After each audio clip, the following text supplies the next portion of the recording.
In this video, we are reacting to Bordeaux first college football dynasty, man. He covers a lot in this video. This is taken from our live stream over on Twitch. So if you want to see this content live, come over to the Twitch. Other than that, like, comment, subscribe. And teach you everything I've been able to figure out about Dynasty so far. I'm not saying you won't be successful going in raw without my help, but you'll probably wish that you had it, and thank you to EA for allowing me to capture this early access footage. Now, I am coming from some experience on this channel. I am an extremely decorated coach if you look at my rebuild playlist, and I had to learn before I filmed this video. That's why I took the time to lead Sam Houston to a perfect 14-0 undefeated season just 4 years in, where we had a lot of success. You're gonna see a lot of stuff in the new trophy room. We even won the Heisman Trophy. Dynasty can't be that difficult. He went 14-0 in 4 years with Sam Houston? But unfortunately, being ranked 18th, we didn't make it to the college football playoffs. That means my one goal besides teach you all about Dynasty in this video will be getting there with Ball State. And I have to mention that all of this was captured on a work-in-progress build, so what's shown is subject to change. With all that out of the way, you're probably wondering, what makes Dynasty so much more difficult this year? And it all comes back to the new dynamic deal breakers and also the fact that the transfer portal is much more active. If a player's deal breaker is broken, they could enter the portal, so take a look at the bottom right corner. What you'll see is as a player's overall drops, the school grade needed to maintain their deal breaker gets a lot lower. As guys get better and older too, they're going to want higher school grades to maintain their spot on your roster. So for example, my current Heisman winning quarterback, when he was a true freshie, all he cared about was having like C playing time as his deal breaker, but now that he's a 94 overall, he wants A+ playing time. If you don't meet a player's deal breaker, I feel like them 3-stars going to be overpowered again, man. 3-stars overpowered last year. That man was a 94 overall 3-star. Just like they're willing to flip their commitment mid-year, they're also willing to enter the transfer portal, which makes it really hard if you're rebuilding a small school. Just like in real life, you can lose a lot of talent quickly. Thankfully, there are sliders that you can mess around with as well. We'll get to those soon. But as I start this dynasty with Ball State, I want to make it very clear, this is not my first rebuild series, just a helpful guide for you all. I've been eliminating schools on Twitter like last year to decide my first real rebuild. And because I'm very excited to do a full rebuild series this year, that's not going to come until like a week after the game drops. With all that out of the way though, let's take over Ball State and get them their first. So we get our first college look at some of these school prestige, bro. 62 overall. They trash. They trash. Oh my goodness, bro. Overalls was not that low before, man. 62, they're trash.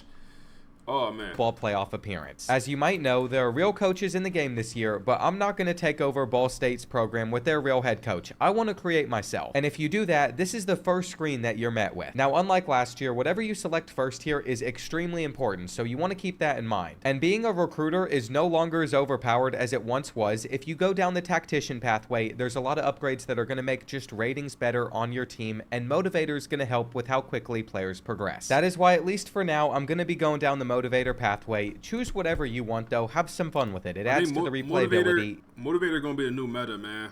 Your playbook is very important though. We're going to get back to this in a little bit. Through creating your coach this year, you can select a few extra things like demeanor as well. I want to be intense over on the sideline. I also found one of these stance.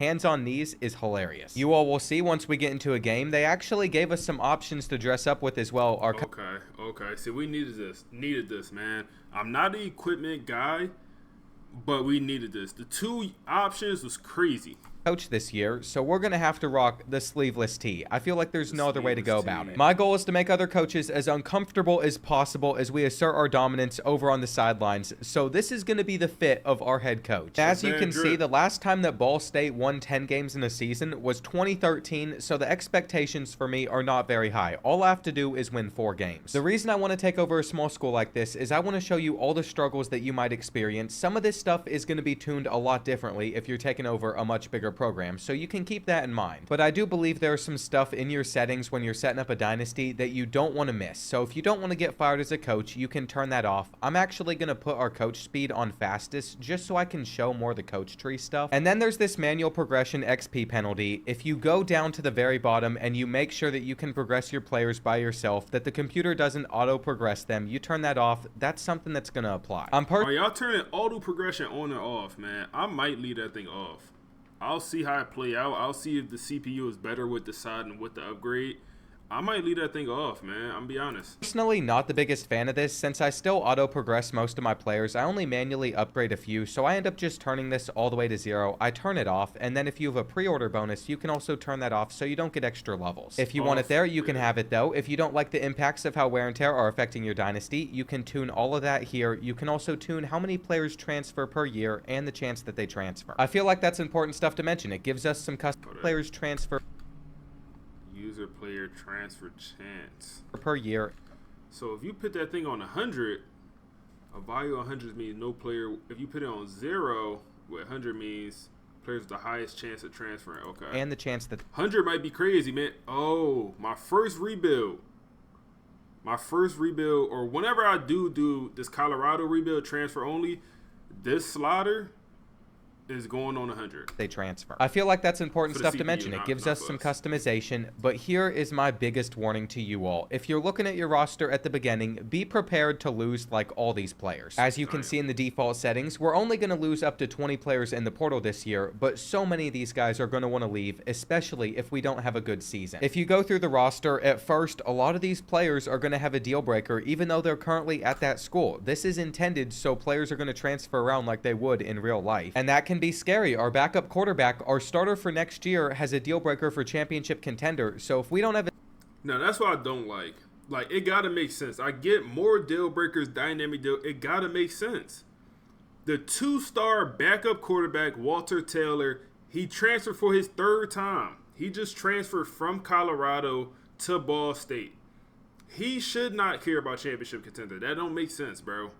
That don't make sense. He was at Colorado. He transferred to Ball State. He should care about playing time. That's why he transferred to Ball State to play. a successful season, we know that Walter Taylor III is going to be gone, even though his skill caps look incredible. This is where manually upgrading your players can make a huge difference as well. So once you get to training results and throughout the year, you're going to collect skill points, especially if they're playing well on the field. Most of it is based off of their dev traits. And there are categories that are super cheap to upgrade stuff, but if you look for other things like throw power, speed, it's going to be really expensive, so I think you want to focus in on a couple of things. What I've noticed so far is accuracy tends to be pretty cheap, so I would focus on upgrading your quarterback's accuracy first. IQ will also get their overall to go up if you can increase their awareness for cheap. That's just something to keep in mind, but let's go ahead. We're going to set our schedule before we get into recruiting. I don't think there's much that's changed about this, but the game should at least generate the schedule, home and away games, a lot better than it did last year. As you can see as well, the team builder schools, you might notice a couple of these from team builders. They got Bengal school. I forget, what is it, the Jersey something, but I recognize that as Bengal school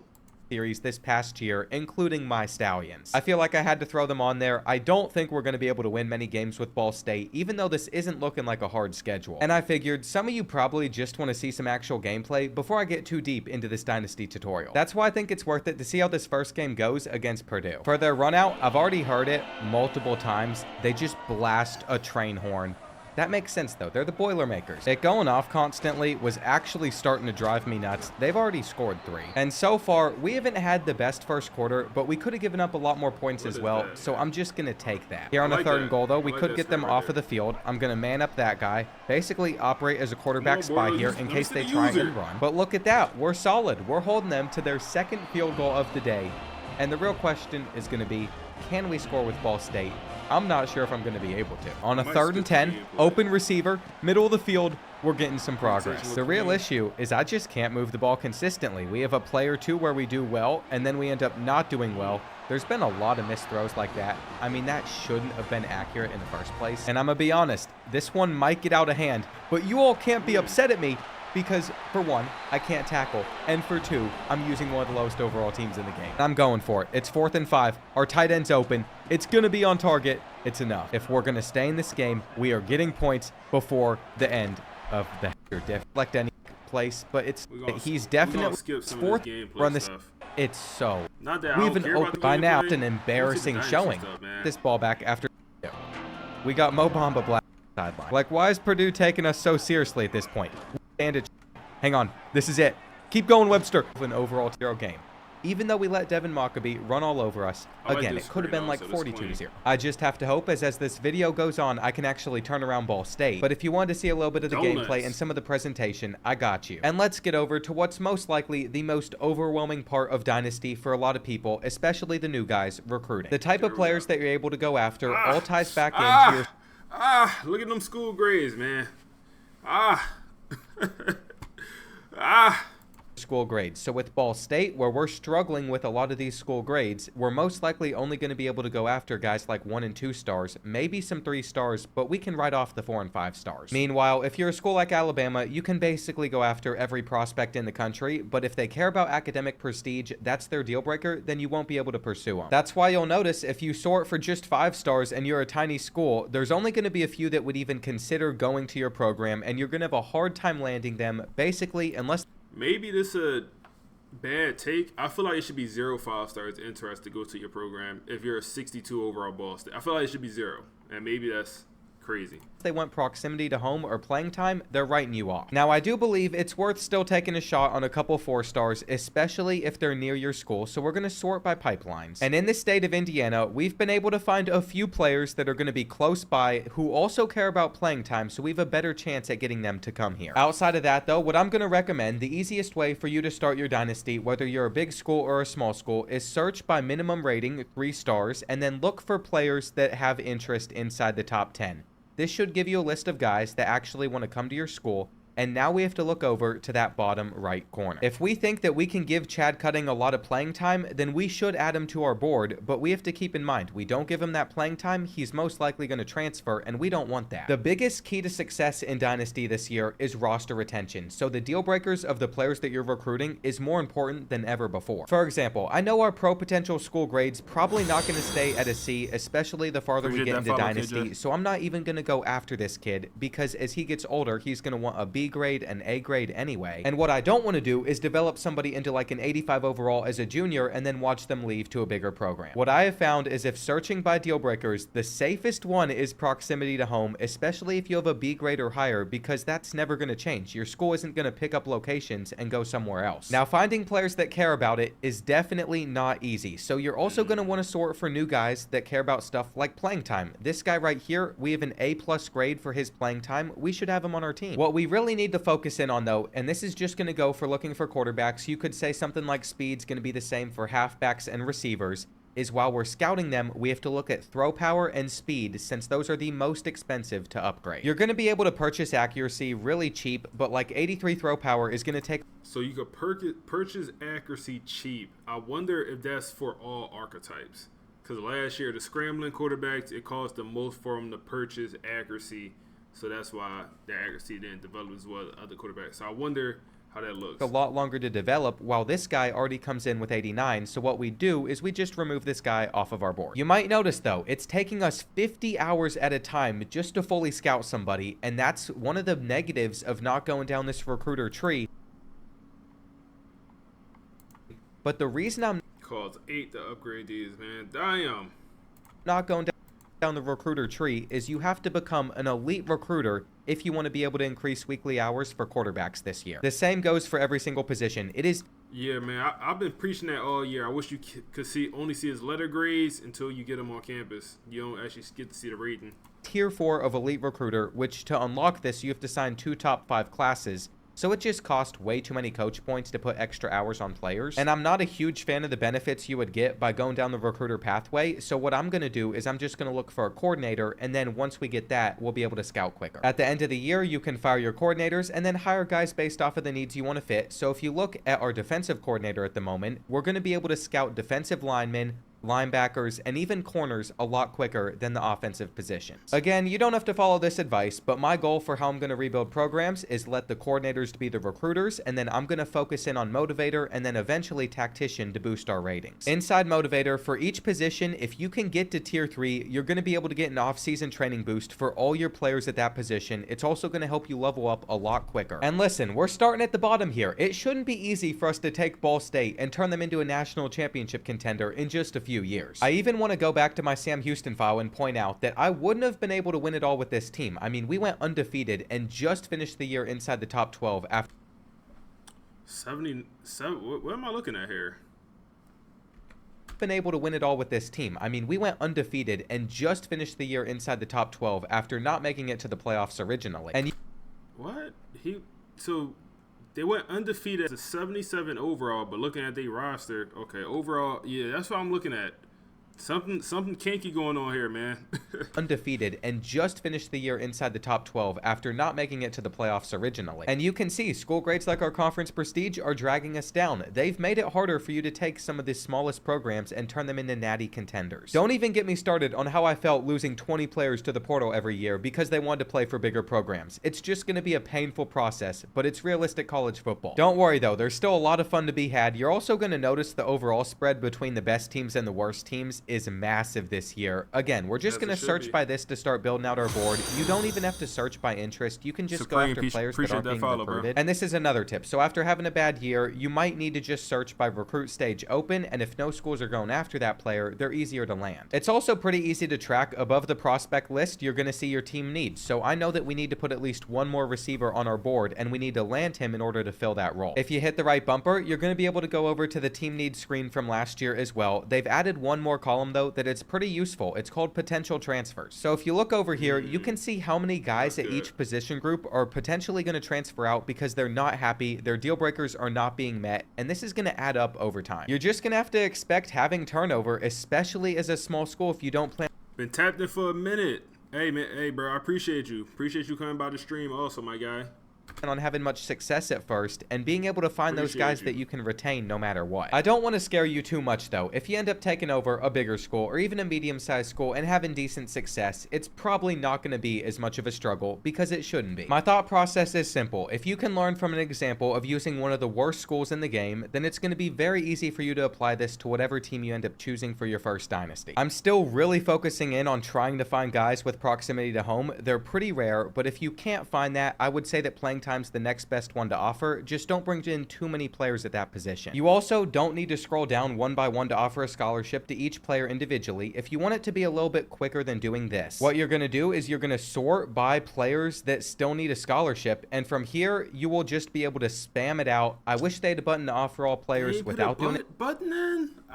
We need that button. I need that offer all scholarship button. This way, but it is a little bit quicker. You don't have to hit that left stick. Now for your original board, a lot can change. What I've done is I've just thrown guys on there, especially cornerbacks, because I sense later in the year corners are a little bit harder to find, so I've put them on there. Offensive linemen as well, sometimes that can be hard to get, and we're just going to send it with a lot of these players. Now I have a speedster wide receiver I want to look into. I feel like this is still one of the better builds, but if this kid's a bust, he is 83 speed, he's getting removed. Speedster? 83 on the speed? Ugh, yucky. This contested specialist only is 83 speed as well, so he's not somebody that I really want. I still want to prove that you have a chance at landing 4 stars even with the smallest of schools though. Maybe 5 stars if you're lucky with location, so we're going to focus in on Caleb. I think speed is going to be a lot lower for these recruits. Gideon. As we advance the week, it's just going to give us some recruiting updates like it would last year. We can see how many players are going to be transferring out of our program. We can have up to 20 players leave at a time. And as you can see, this is why I said just expect those first few years. If you're at a small team, you're probably going to lose 20 guys a season. I just went through and calculated it. There are 53 players that could potentially transfer unless we end up having a lot of success this year with the Cardinals. And my philosophy for recruiting is pretty simple. I just send the house on a few prospects that I want. I don't split up the points in any way. This is how I've always handled my board. You can do it in a different method though. At the end of the day, figure out what works for you. We're probably not going to win these battles for these 4 stars. I just want to give it a chance anyway, since they really seem to care about playing time and proximity to home. And they're all from I think you can win these recruitments, man. It's all small schools going after them. 2 smaller schools, not small, but I just smaller. want to give it a chance anyway, since they really seem smaller schools. You got Army in there. Seem to care about playing time and and then Miami, Ohio. Like, he might be able to get those 4 stars. Proximity to home. And they're all from Indiana, so maybe one of their parents attended Ball State and they want to play for us too. Now, I do want to point out, before we get into simming most of these games, it is very important what playbook you're rocking with. I'm not saying there aren't other ones you can have success with. If you have a good enough team, it really doesn't matter, but we're trying to optimize as much as we can. So one thing I've noticed is the 4-2-5 in sim plays pretty well. Another thing I've picked up on is the spread, the power spread, air raid, and then most importantly, veer and shoot tend to do very well too. What that means is, even as a Kentucky fan, as much as I don't like Tennessee and as much as I'm not a fan of running veer and shoot, so Are we saying no more Kansas State playbook dominating? Is that what I'm hearing? In game, I do want to run with that for at least this video just to see how we do. We are going to throw the ball a lot this year, and that's important to keep in mind for players that you're trying to retain based on playing style and also for players that you're recruiting. For Kelly, it does. Another championship contender for a 2-star normal development player, man. I don't know. I just don't know about that. As a wide receiver, or no, he's a quarterback.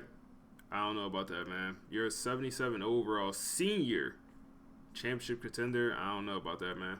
Doesn't matter that much, and he's probably not going to do great in this system. He is 55 throw under pressure, but somebody like freshman Bodie Darrer, if we want him to stick around more, he cares about playing style here. We have to be able to throw for a lot. What I'm doing though, by focusing on throwing the football, that man said a dual threat with a 74 speed. Is saying that Ashley can just transfer out. He cares about playing style, but we're not going to be able to retain him because he's not going to get enough carries or rushing yards this season. A couple of these wide receivers are going to be more. You said keep in mind it's an early build. Yeah, you're right. More likely to stick around though, and you can just see if he's a 54 overall, you only need a D+ grade in playing style for them not to transfer out. It really varies based off of how old players are and what their overall is, because Magwood cares about playing style, but he needs a B-. Just as a tip, you should keep that in mind when upgrading players. If you focus on some of the stats that are going to boost their overall too quickly, they're going to demand a lot more out of you and most likely transfer. I'm telling you, as somebody that had so I can see a strategy now. You don't upgrade their, if you're like halfway through the year, you already know it's not a good season, you don't upgrade their overall anymore, because then their championship contender might go up or playing style might go up to a different grade, and now he might transfer out. 85 overall quarterback transfer out, and then the next year another 85 overall quarterback transfer out with Sam Houston. I felt the pain already. I'm trying to help you all not go through that same process. What's becoming very clear to me is the farther we get in recruiting, there are some of these prospects that we're just not going to be able to land. I'd say the most important thing that you can focus on, the most important thing that you can learn, is when to pull out. Even if we focused in on Sway, which is going to allow us to convince what Caleb actually cares about as his hard sell. Is Sway going to be... Oh, man, these grades, it don't matter if you Sway or not. But Sway going to be usable this year. What y'all think? It's not going to make that much of a difference because so many of those grades are negative. If I had to take a wild guess, what he currently cares about is proximity to home, conference prestige, and championship contender. 2 of those are negative, so we can't even hard sell him. The reason I know that is a player's deal breaker is one of their 3 main motivations that you can hard sell them on. Those give you bigger bonuses than sending the house, if you didn't know. So if we continue to send the house, we're not going to be able to beat out Indiana. We can't hard sell or Sway because these school grades are awful, and that's where you got to know when to pull out. We're just going to take the 4-star off of it. Might not even be worth going after 4 stars if you this bad, man. Our board. As for these other 2 4-stars, we're going to continue to track them throughout the year. I want to point out something exciting though. So visits have been completely reworked. This kid from Indiana is only going to cost 10 to put on a visit. Now, if I find somebody from California, which is on the Indiana, is only going to cost 10 to put on a visit. Now, if I find somebody from California, which is on the opposite side of the US, it's not near Ohio, you're not going to be able to see it yet, but it would cost 40 points to schedule him for a visit. It's all based on the cost and the resources it would take to get a kid out there for a game. It's easy for this kid to drive down the road, so it doesn't cost as many hours, and that's why we're going to schedule him against this FCS school. What you want to do is pitch one of their 3 main interests. We know that playing time is one of them because it's his deal breaker, so that's why we're going to pitch playing time. And since we're about to play at number 24 Auburn, we're probably just going to continue to lose. I'm trying to hold your all's hand through the same pain I went through when I tried my first rebuild. You're just going to see so many guys entering the portal, especially if you're not having success. Again, if it's something that you don't like, you can... You said they saw the recruiting video, had the nerf? You can wimp out. You can turn down how many players are able to transfer maximum per team, or you can turn it up to 30 if you really want to make things challenging and interesting. This is why I'm so... Man, what y'all putting that rating on, man? That max transfer per team? I'm putting on 30 every dynasty. I'm putting it on 30 every dynasty, and I might put this on like 75. Or you can... The user and the CPU transfer chance, that might be on 75. I don't know. Turn it up to 30 if you really want to make things challenging and interesting. This is why I'm so excited to do my first rebuild series in a little bit, but you can see we're gaining on Sean Carr. He would be an amazing middle linebacker for us to use, and we're also getting up to first place for this right guard that's a 4-star. As for when these are 2 recruitments, I said he probably could win for us just to because use, they're smaller programs, man. Like going at them, it's no big dogs. also getting up to first place for this right guard that's a 4-star. As for when to hard sell versus send the house on players, when should you do it? When is it more beneficial to gain more recruiting hours, or it's not worth your time? Just from experience, if you have school grades like this, it's not really worth it. It's about the exact same as send the house, but if you have 2 really positive school grades, like an A for playing time and an A for pro potential, you should probably do a hard sell. There's a whole math calculation on the best time to hard sell versus send the house that I could get into. I'm not going to bore you all with that. Basically, if you don't have multiple grades that are A's, just send the house. Let's just say that we're in a tight battle with somebody else for town sell though, and we want to be able to hard sell later on to beat them out. This is when you're going to use sway. As you can see, it'll visually tell you what the success rate is of it working in that given week. If you're just trying to sway them on 1 extra grade, it's not going to be hard, but I need to sway them on 2 different things for him to change up his hard sell. It's got a medium success rate. It's probably not going to work this week, but this would make it to where we could hard sell and then be sway useful. Sway is going to be useful. Sway will have a use case, 100%. Sway will be used this year. Able to get him quicker. I do because you could sway and like you could still soft sell, man. If you wanted to, you still could soft sell. You got. Probably not going to work this week, but this would make it to where we could hard sell and then be able to get him quicker. I do truly feel like the best. I do feel like if you do successfully sway, you should also get like an interest boost. You should get some boost to your interest, and I don't think you do. Part about rebuilding some of these smaller schools though is you don't have to worry too much about pitches or any of that. It's normally just easiest to keep send the house on them. And do we think we're going to get our first win against an FCS school? My former team builder team, I sure hope that we do. Just because I want to see the Southern Kentucky Stallions in the Matt, appreciate that follow, bro. Game, I am going to hop into this one real quick, but I do want to focus most of this video on the team building aspect tips I have for Dynasty. If you're looking for gameplay advice from me, you're asking the wrong person. At least we can watch a new Ball State run out though. For a lot of these smaller schools, they changed up how they're coming, and you can see we got the band playing in the background. There is my team builder team. I like that. Going into this week, we had guys on a visit, so winning this is very important. We're in the second quarter, and you're able to see that it's already gotten darker. That's the dynamic lighting going into work. I'm also going to try and make a play with Kelly here. If he can escape the pocket like this, we're going to be just fine. I mean, the kid's got 87 speed. We knew that he was a stud. I'm just going to throw for a touchdown most likely here is Eric Fane. I know you all happy with as well that we're on button. Did you see my coach in the celebration right there? We're dripped out. For these 2 3-stars as well that were on a visit this week, this should greatly help in getting them to actually commit to our school. I mean, they're going to either way. We have no competition on them, but we put a lot of focus on them, and you can see, imagine that was against an opponent where we actually have. So you so hyped for the game, bro. Lit. We lit on Monday, man. Come out 11 a.m. Central, so 12 Eastern. PM. That would be. Had a lot of rewards because we weren't supposed to beat them. We would get some major bonuses. Visits are going to be massive in this game, especially because we weren't supposed to beat. Whoa. So, okay. So that was a visit against an FCS school where it wasn't even that big of a visit. Like, he didn't have no arrows pointing up. But, I mean, that's a good amount of progress.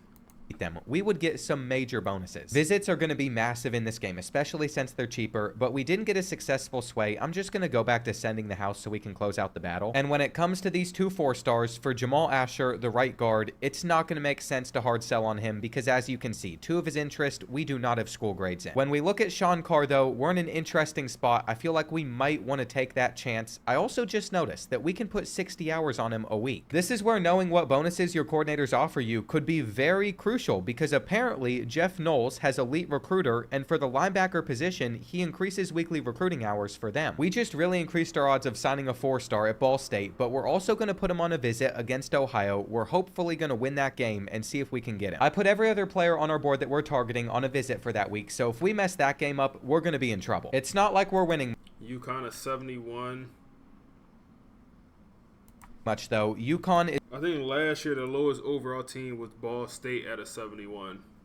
So, yeah, overall is.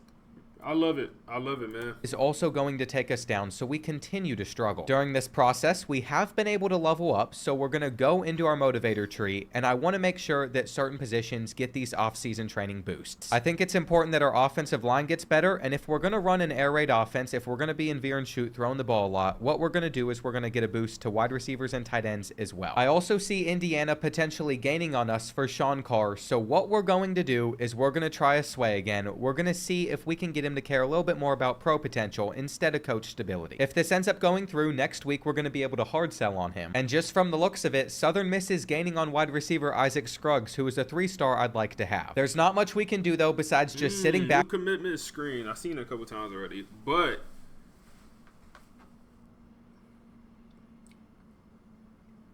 I like it. I wish they had one for maybe like a couple they could rotate, like 2 commitment screens. Hoping for the best, we have signed our first commit. And from the looks of it, the sway ended up working, so we are now able to take this off and actually put a hard sell on Sean. You said Ryan Moody probably broke his mind looking at the gameplay. Yeah, calling us Muppets. Carr. I'm really not sure if it was worth it for the week because our playing style dropped down to a D+. This pitch isn't great, but I'm hoping it's enough to beat out Indiana, especially if we beat Ohio. I mean, this is everything for us. We dropped this game to the Bearcats. The rest of the year in our recruiting class is going to be looking pretty rough. And I was hoping for a night game. It looks like it's going to be raining, which is not ideal. As you can see, this is starting in that later window, so by the end of this game, it's going to be dark. And just look at us over on the sidelines, hands on the knees. What did I say about that coach stance? What I typically end up doing is I just sim to the moments and I play some of the fun stuff that can make a difference. See if we're able to take down Ohio. But it turns out, unfortunately, we were not able to beat them, even with the tip. I'd be looking pretty rough. And this is open for a night game. 67 overall, and we're going to lose to the Bearcats and not get any bonuses from those visits. That's actually good, though. We need some pushback in this dynasty. Not everything can go perfectly for us. We are going to get one more commit, but that's it. As you can see, they listed it as a blowout, so we got a negative 75%. Damn. To our visit bonuses. We barely gained any extra on. The recruitment is not over, though. It's not over. I feel like last year when you lost a game like that, it's over. It's not over here. Indiana this week, and I highly doubt we're going to be able to close it out, but we might get a recruiting battle. We also fell behind on Jamal Asher. The 4 stars most likely aren't going to happen in this class. We're not going to get this 3-star receiver. And I'm pretty sure from this moment, you're just going to see our school continue to struggle. Here's the thing, though. I think Ball State is the 3rd worst team in this game. That's who we've started with, and we still had a chance of getting a 4-star, especially if we won. We even picked up a win against Western Michigan, going to 2-4, so we don't have as low of a championship contender grade now. We still have so many players threatening to transfer, though. And the fact your grades could go down to an F now, that just looks don't have as low of a championship contender grade now. We still have F. So many players threatening to transfer, though. And I just want to get to the end of this first season. If we win on Sean Carr, wonderful. We're going to have to cut our losses with Jamal Asher. He's just not committing. And the same is true for Isaac Scruggs. We're taking him off of our board, but what did I say? You want to go after players that other schools aren't recruiting because that makes it so much easier to land on. I'd argue with some of the tips that I'm going to give you as well. You could go into the transfer portal period with a class of 0 players and come out of it with 35. So your season's not over if you struggle with recruiting. All you should do is focus on getting better at it. We're going to continue to sim. We can actually sim multiple weeks at a time if we wanted. We're not going to do that yet because I'm curious about the battle for the 4-star. But once we sign him, I'm done with this season. I don't care about anything else, and we've done it. We brought in Sean Carr. Nothing makes me happier than a 4-star. Recruiting might be easy. Who knows? It might be easy. Than seeing this screen, though I will say, if you have too many players committing in a week, especially at the end of the transfer portal window, there's a solution. We'll get to that eventually as well. Back-to-back wins, though, where we're putting up a lot of points. So we're doing decent in conference play. We'll see how we finish out this season. And just the tiniest of quality of life things that makes me so happy is when you go into conference standings, it actually jumps to the conference that you're competing in. For the rest of this season, I'm really just going to continue to target players that have us at first place on their board, or they weren't getting recruited heavily, especially corners. Remember, you want to get corners. It just feels like at the end of the he got a small recruiting class, 13 players he's only going after, man. Getting recruited heavily, especially corners. Remember, you want to get corners. It just feels like at the end of the year, especially with the 3-star safeties, a lot of them come in with 80 to 85 speed, and that's not quick enough for the defense I want to run. We're going to use the simple new feature, though, of just being able to advance multiple weeks at a time. I want to sim to week 12. We will see where our program's sitting once we get there. And you know what? I'm happy with 4 and 5. Things could have been worse, even though a lot of our best players want to leave still. We could have had an F grade for more things than just brand exposure. After hitting level 10 as a coach, we've also unlocked the ability to go down the recruiter tree and the tactician tree. It was locked before this moment. It's still more expensive to purchase it in the first place. You're going to have to spend 20 to do that on each one. If I ended up purchasing tactician, what I think you'd notice is recruiter now costs 30. And that was a waste of 20 points since I need to be going down this motivator tab anyway, getting to tier 3 so we get off-season training boot. So how deep I am into the video? I would say about 30 minutes, 20 to 30, 25, about 25 minutes. There's still a chance that we could make a bowl game, but I'm not going to hope on it too much because we'd have to beat one of these two final teams on the road. The Dirty Bird Mike, appreciate that follow, bro. Miami and Toledo are typically pretty good in the MAC conference. And I would say we're out of the running to make it to the conference championship, but you never know what could happen. I do feel like some of the text and stuff is really small this year, though. It's harder to read. If you're sitting 20 feet back on your couch, I don't think you can do it. You're going to be like squinting unless you got perfect vision. He leaving room for the portal? I don't know. He might just not have had enough hours. I think he went after so many 4 stars. Or it was only like 3 4 stars, but I don't know, maybe. As for how things are going on the recruiting side of things, none of these players have flipped their commitment because if you look at their deal breaker, we still have the right school grade for them to not want to switch up on us. We're also in first place for all these 3 stars that we've been going after all year. And I'm ready to get into future seasons. So we're going to sim to week 15 where I think we can start to fire our coordinators and build out the coaching staff that we want. Well, we ended up bringing in a few more signings, but if we go to the bottom of our board, you're going to see the very first recruiting battle and we're just beating out Bowling Green. Last year in Dynasty, if you ended up tying with a team reaching that commitment status at the same moment, it would just go to the team with the higher prestige. That's where the recruit would commit. This year though, you get into a recruiting. Is that true? Is that true?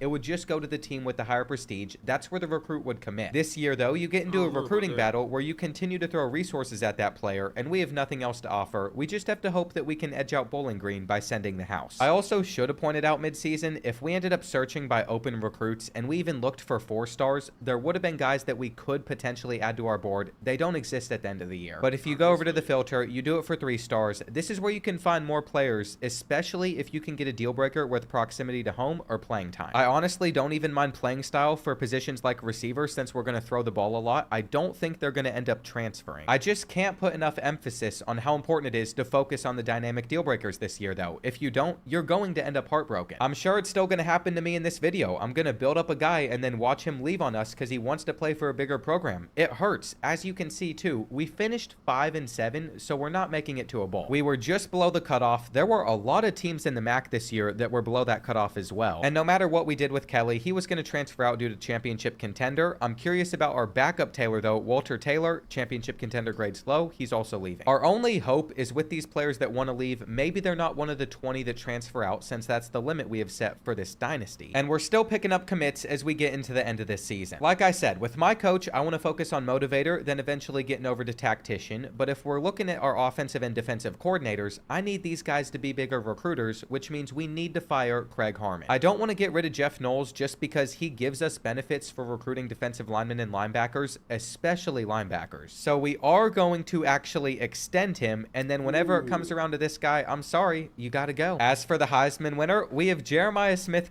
What the helly? What the helly? Are we getting good sim stats? EA. Are we getting good sim stats? Wow. Damn near 2,000 yards in a regular season? Wow. Hold up. We might be getting good sim stats, y'all. Going off. I mean, he's going to be the best receiver in college football, so I'm not surprised by it. And I'm not switching schools in this video, but I do want to talk about the job offers tab. I don't think they mentioned it in a trailer or deep dive, but they worked on this a little bit. When I was with Sam Houston, I don't think they mentioned it in a trailer or deep dive, but they worked on this a little bit. When I was with Sam Houston, I was checking it every year. The logic with it seemed to be better, but I don't like that you can still only have like 4 job offers at once. After going 14-0 with Sam Houston, I even had a job offer from Ohio State, which I'm not sure would happen in real life, but it's more realistic than it was last year. At least we had head coach job. Them boys dropped down to a half a star. Them boys dropped down to a half. Oh man, that's tough. Offers. I am sure it won't be perfect for everybody, but at least it's better. Let's go ahead and see who we can hire as our offensive coordinator. And Joe Moorhead is a level 31, so he seems to be the best fit. He has a little bit of stuff with recruiter, and we can't view which things. Them faces a little bit better. I'm not gonna lie, man. Are filled up. Remember, this is a work in progress build. That's something that I think they want to have functioning at some point this year, or it should at launch. But for now, either way, he's the best that we're going to get, and let's just hope that his recruiter tree is pretty solid. It is so nice that we actually know when coordinators accept the job offers this year as well. So Joe, I ain't have to give him a shadow though. Like damn, Moorhead, like this big ass gap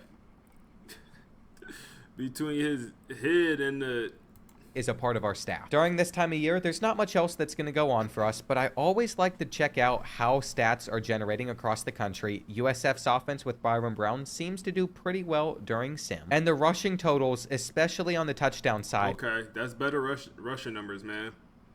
1,700 is elite. Sim stats seem to be in a better spot, man. Because, like, down here would probably be like your leading rusher in, like, a Dynasty in 25.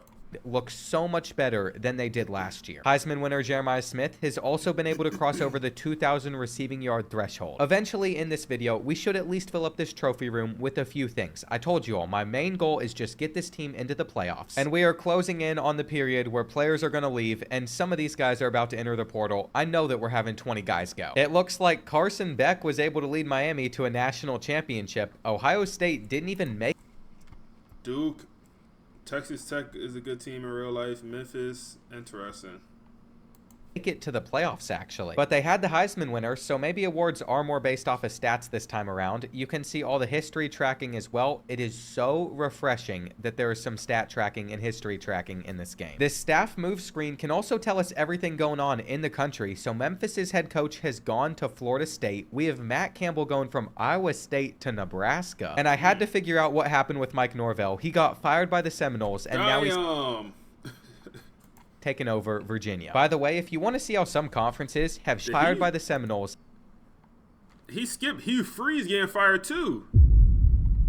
Can't skip that. And now he's taken over Virginia. By the way, if you want to see how some conferences have shifted and changed over time, you can search conference champions by conference. So if we look at something like Conference USA, you're going to see a plethora of teams here that no longer belong to Conference USA. Like Louisville was able to win it in 2004. I was literally an infant back then. I barely remember that they used to be a part of it. Let's see who is transferring though, getting over to players leaving. How bad is it going to be?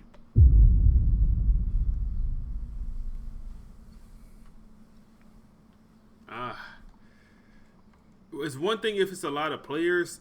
This is what the nasty part is. No chance to bring these guys back. We're losing Ashley, our best player. You know, even though he's a former one-star, that is a real shame. What's up, he Z? just didn't like our playing style. We doubled down on it, despite knowing that we Lone Star, how old are you, bro? would have been able to upgrade stuff like Shifty and 360. We don't even have a chance at persuading him to come back. Upgrade stuff. I love how you can actually see how much it costs to upgrade his abilities, man. I love that. Thank you, EA. Like Shifty and 360. We don't even have a chance at persuading him to come back. We only have 2 persuasions because we're a very small school, but I think what we should do is we should use them on some freshmen. We have a low chance at getting him. Nothing going right there. Maybe we get Jalen Jones. No. On top of all those 2 persuasion attempts. 2. And you got 20 players entering. That's nasty. And all with low chances. He dropped down to a half a star also.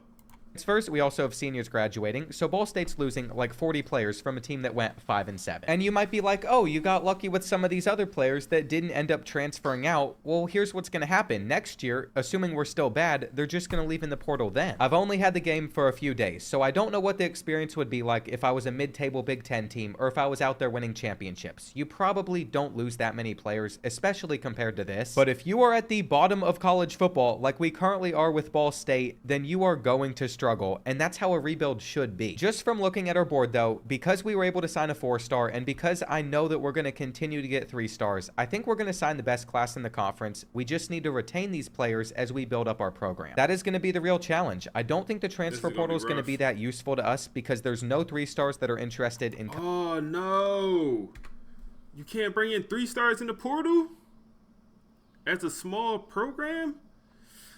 Damn, that sucks, bro. It's supposed to be so many more players in the portal, and you still can't even talk to a 3-star? We got to figure that portion out, man. You should at least be able to talk to them.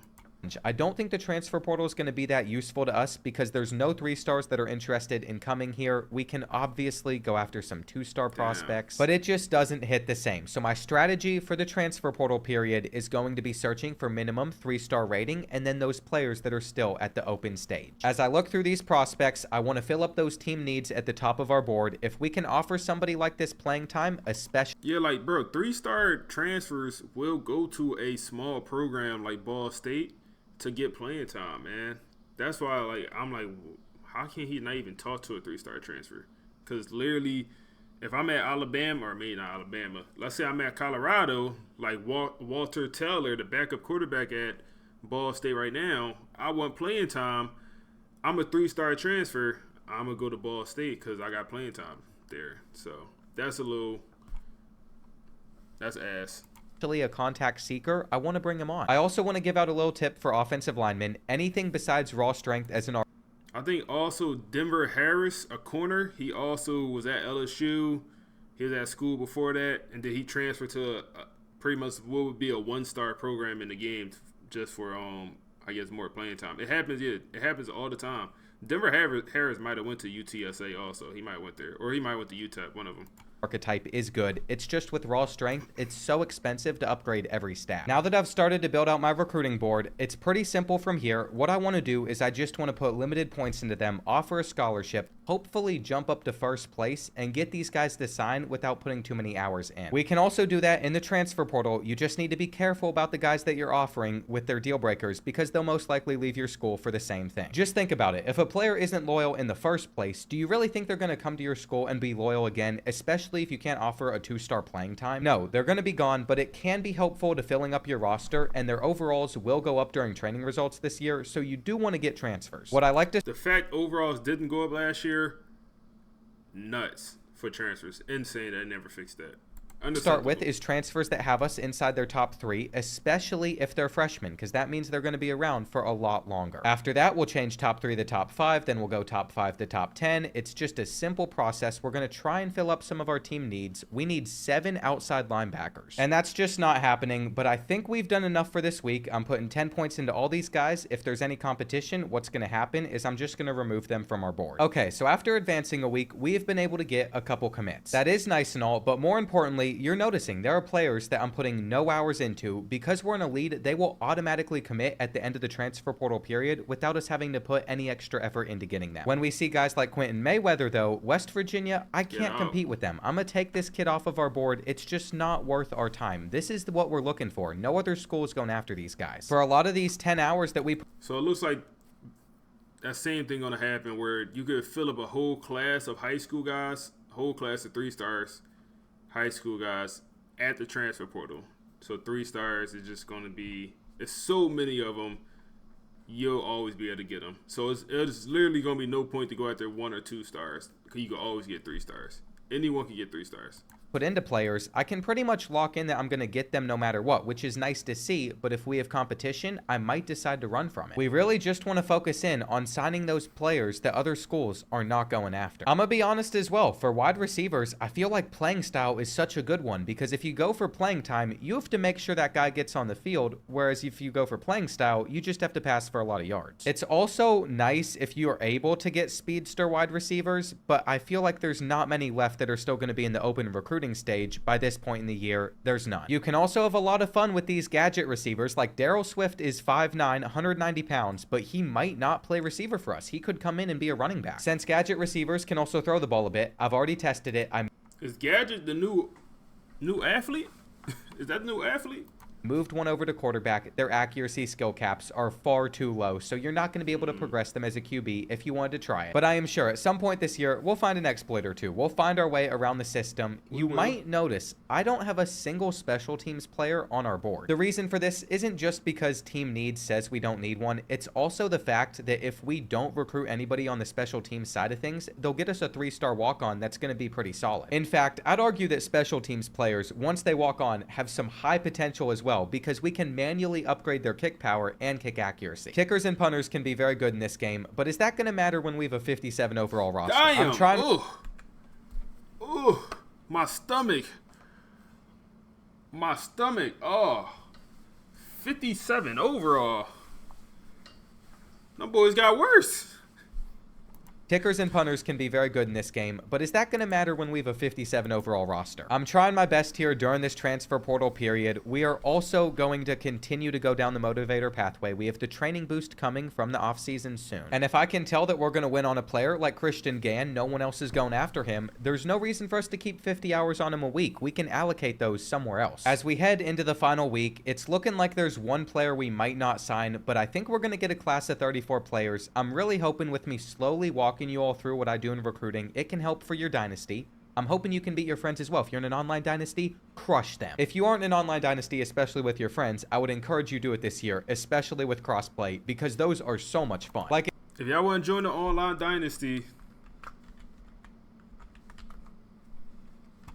if we go back to this clip right here, this is from College Football 25. But I ended up catching a Hail Mary in the final seconds and then beat my friend in overtime in the national championship. That was a sick moment I will never forget. I think it is time that we get past the portal period, though. I showed you all what you can do, trying to find players, the recruit that other schools aren't targeting. We're going to see how many I was able to sign. There's going to be a lot of these. Are you on the wait list or you in? So everyone on the wait list, they're going to join the second Dynasty League. So we're going to run 2 leagues. So if you ain't get in the first one and you're on the wait list, you'll be in the second league. And since there's not a button for us to just skip through every single one, the best way to get past this is just to close out. I'm not kidding. If you make a lot of signings, restarting your game is the fastest way to get through it. You don't have to listen to me, but I am trying to help as someone that's gone through it multiple times. The game's already saved, so you're on a national signing day. We can finally check the dev traits of these players and see who committed. Like I said, I thought I was going to get basically everybody on this board besides the last player, but he ended up choosing us in the final week, so we have a class of 35 players. Now, you're going to be able to see their dev trait on not just this screen this year in the bottom right corner, but also all their player cards, which is a nice touch. I'm just seeing a lot of impacts and normal. And we even had normal on Sean Carr, unfortunately, but I did find a couple with star dev, a right guard, and then a middle linebacker. That is it, though. The reason that is so disappointing is dev traits matter more than ever. Dwayne, appreciate that follow on Twitch, my guy. Ever before. It is a lot to do with how fast you're going to acquire skill points. If you want to upgrade your players fast, you're going to need high dev traits, but we didn't get many. You can have dev traits upgrade throughout the season though if players play well, so that is a nice touch. Where are we at on this ranking? We finished with the 60th best class. You might not think that's great, but compared to the rest of the MAC conference, we were still ahead of it. It's going to be hard to sign top classes with these smaller schools, though. See Conference USA? Take a look at the Mountain West even. Boise State's the only one that pulled off a top 40 class. You look at the Sun Belt, no one's doing great here either. And when it comes to getting some of the talent that these top schools are able to acquire, we really just have to hope that they end up transferring out because they wanted playing time. That's the only way that we're probably going to get them. We got our 1 4-star, but if we want to transferring out because they wanted playing.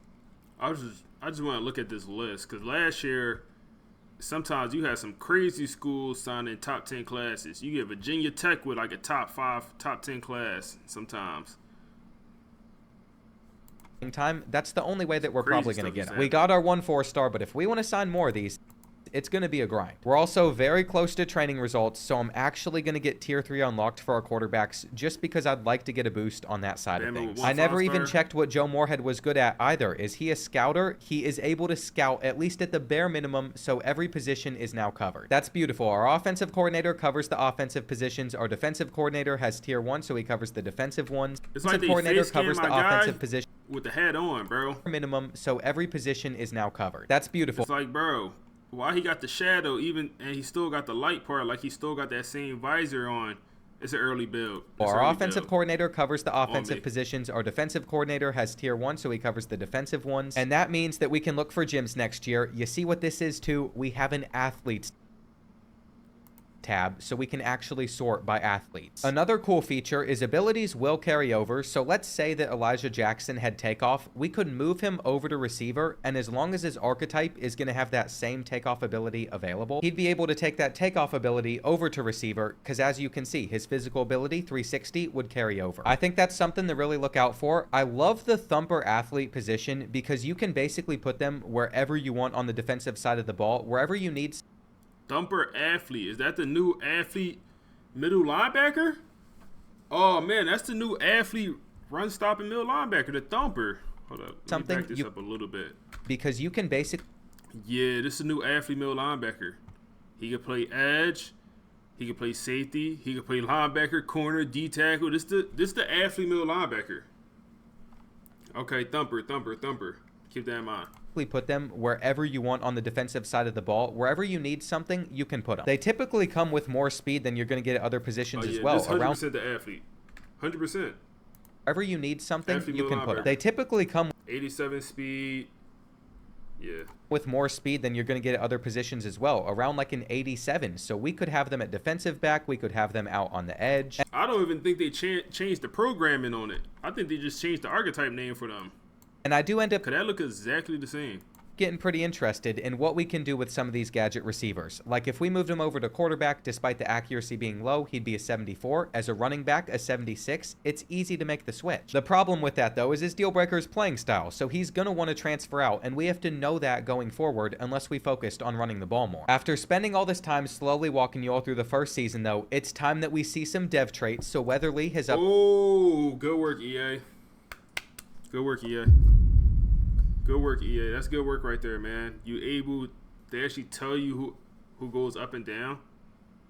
Upgraded the impact. That's when the dev trait upgrades are going to pop up. Good and work. Now we're in training results. So as long as you turned off auto upgrading, you get to do these all yourself. Now, if you only wanted to do a few players, like I want to do Eric Weatherly because he has 52 skill points available, you can do that. Then you can auto upgrade the rest. But this is where your decisions really matter. I want to walk you all through this. This is why I think Speedster as an archetype is the best receiver you can find, because their speed typically already is pretty high. And that matters a lot. It costs 13 to upgrade his speed, but if we want to upgrade his catching or his route running, it's a lot cheaper, which means also super cool right here, man. How it tells you, like, you don't have to go to one screen to see how to do this. It actually just tells you if you want to upgrade skill caps, architect.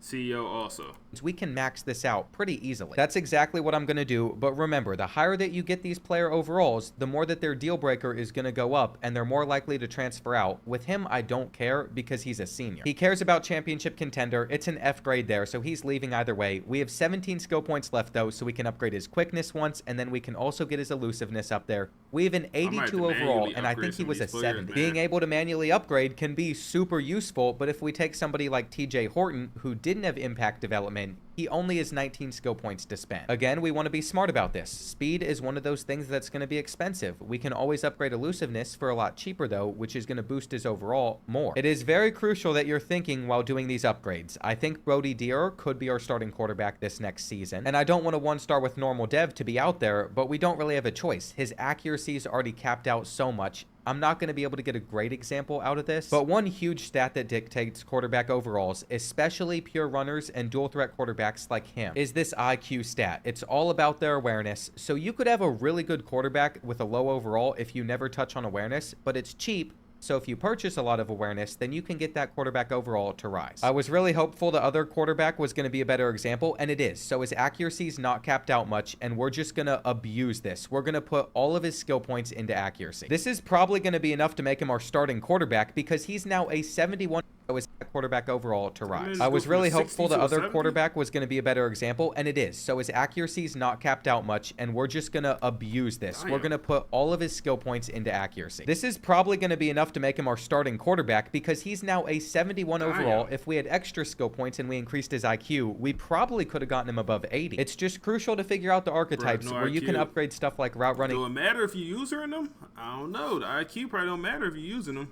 And catching for super cheap. Skill caps matter a lot. You can see with this kid, we're not going to be able to get his stats too high. And unfortunately, every single receiver in this core at the moment is a speedster. So we're going to have to wait till next year. I think realistically, bro, if you want to sit here and spend 30 minutes manually upgrading 85 players, or you bring in a recruiting class, might not be 85, let's say 60 players, I think I don't think that's not reasonable, bro. I'll be honest, that's not reasonable.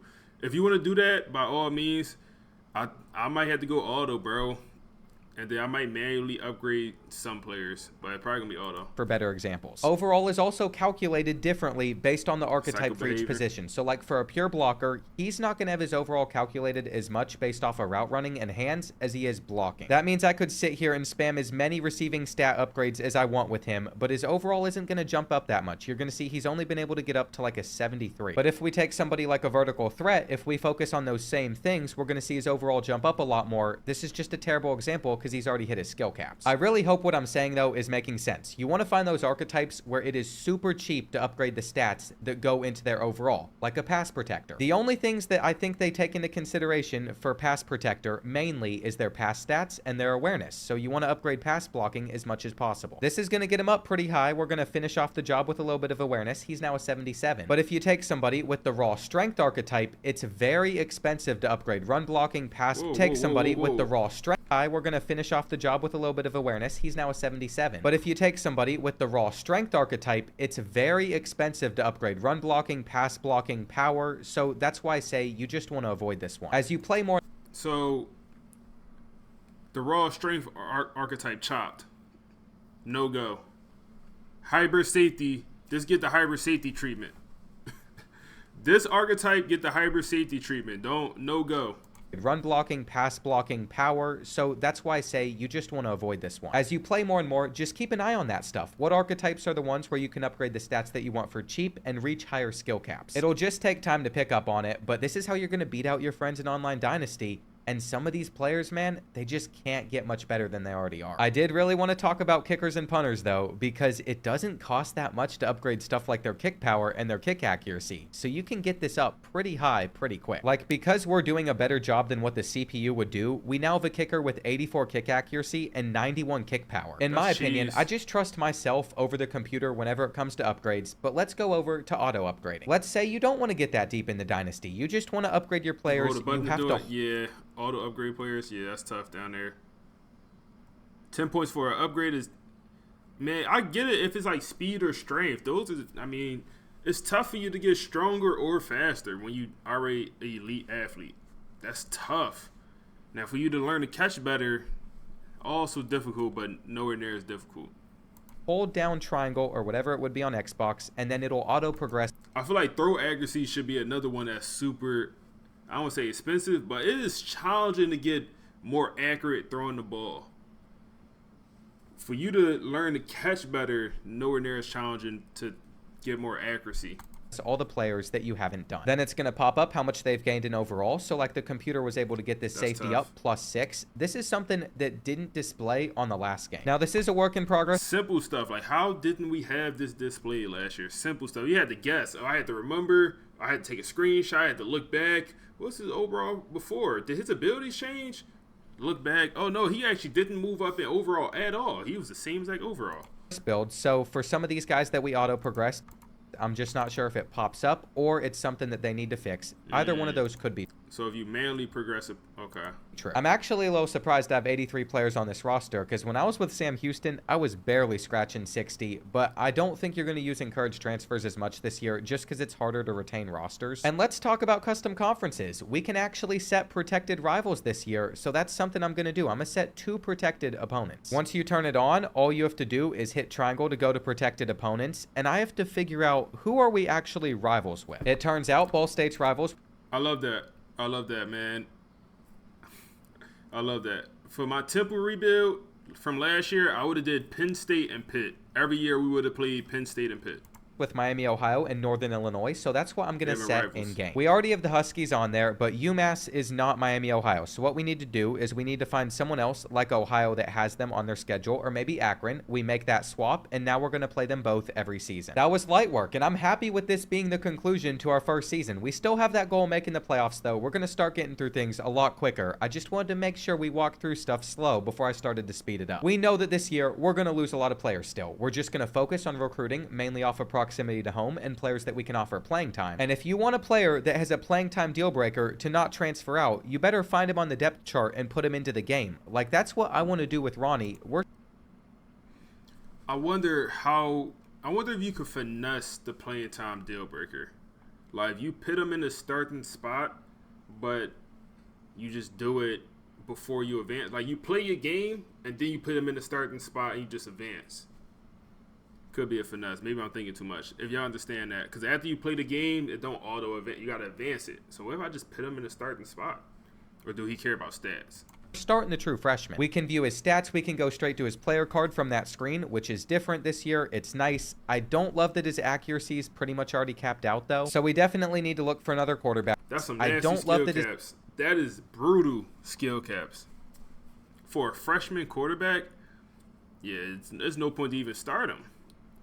That sucks. His accuracy is pretty much already capped out, though. So we definitely need to look for another quarterback this year. I can already tell this running back's a low overall. He's going to transfer out because he's not going to be happy with the playing time that he gets. That's but why what if you just move him up on the depth chart? He don't like that he's 5th string or he's no string. What if you just move him up to 4th? Is he happy now? Running back's a low overall. He's going to transfer out because he's not going to be happy with the playing time that he gets. That's why So I wonder if it goes by overall or where they are on the depth chart or like how their stats are at. It should be like combination of everything. Actually really like the playing style deal breaker if your team fits that play style, because we know these guys on the bench aren't going to get upset and leave this year. The same is true for proximity to home, because we know these guys on the bench aren't going to get up. Yo, some of these receivers coming in trash. 80 speed. Do he show his playing height style and deal weight? breaker if your team fits that play style. 6'2", 194, 80 speed. Damn. Them gritty possession, I don't know. I might stay clear of them. Because Bro, we know tight these end. guys on the bench aren't going to get upset and leave Bro, this year. The coach, same bro. is true for proximity I to don't know if home. he Ball a State's coach. campus is staying in the same spot, so He that's a not going to future change graduate besides them assistant. demanding a higher grade as they get older. Fortunately, though, if that grade is high enough, like an A-, there should be no reason throughout his career that he ever leaves us. I really can't stress enough how important it is to pay attention to those deal breakers. You could also use formation subs or auto subs to get more players in the game and earn them playing time. If I want more halfbacks to get out there on the field, then I'm going to say keep it fresh, and that's going to keep more guys out there. We don't even run the ball much, though, so keeping guys healthy there shouldn't be a problem. I will point out that the Stallions are a 47 overall versus the higher overalls of these other FCS teams. I would just recommend Stallions are a 47 overall 47? versus the higher overalls of these other FCS. Y'all better not put them boys on y'all schedule, man. Y'all better not put them 47 overalls on y'all schedule and score 200. Teams, I would just recommend throwing them on your schedule. I think These FBS teams are better than his Ball State team. Overall wise, I think what is he, like a 60 something, low 60s at this point? I think he is. Versus the higher overalls of these other FCS teams, I would just recommend throwing them on your schedule. I think we're gonna have a pretty rough year, but as I'm searching from 0.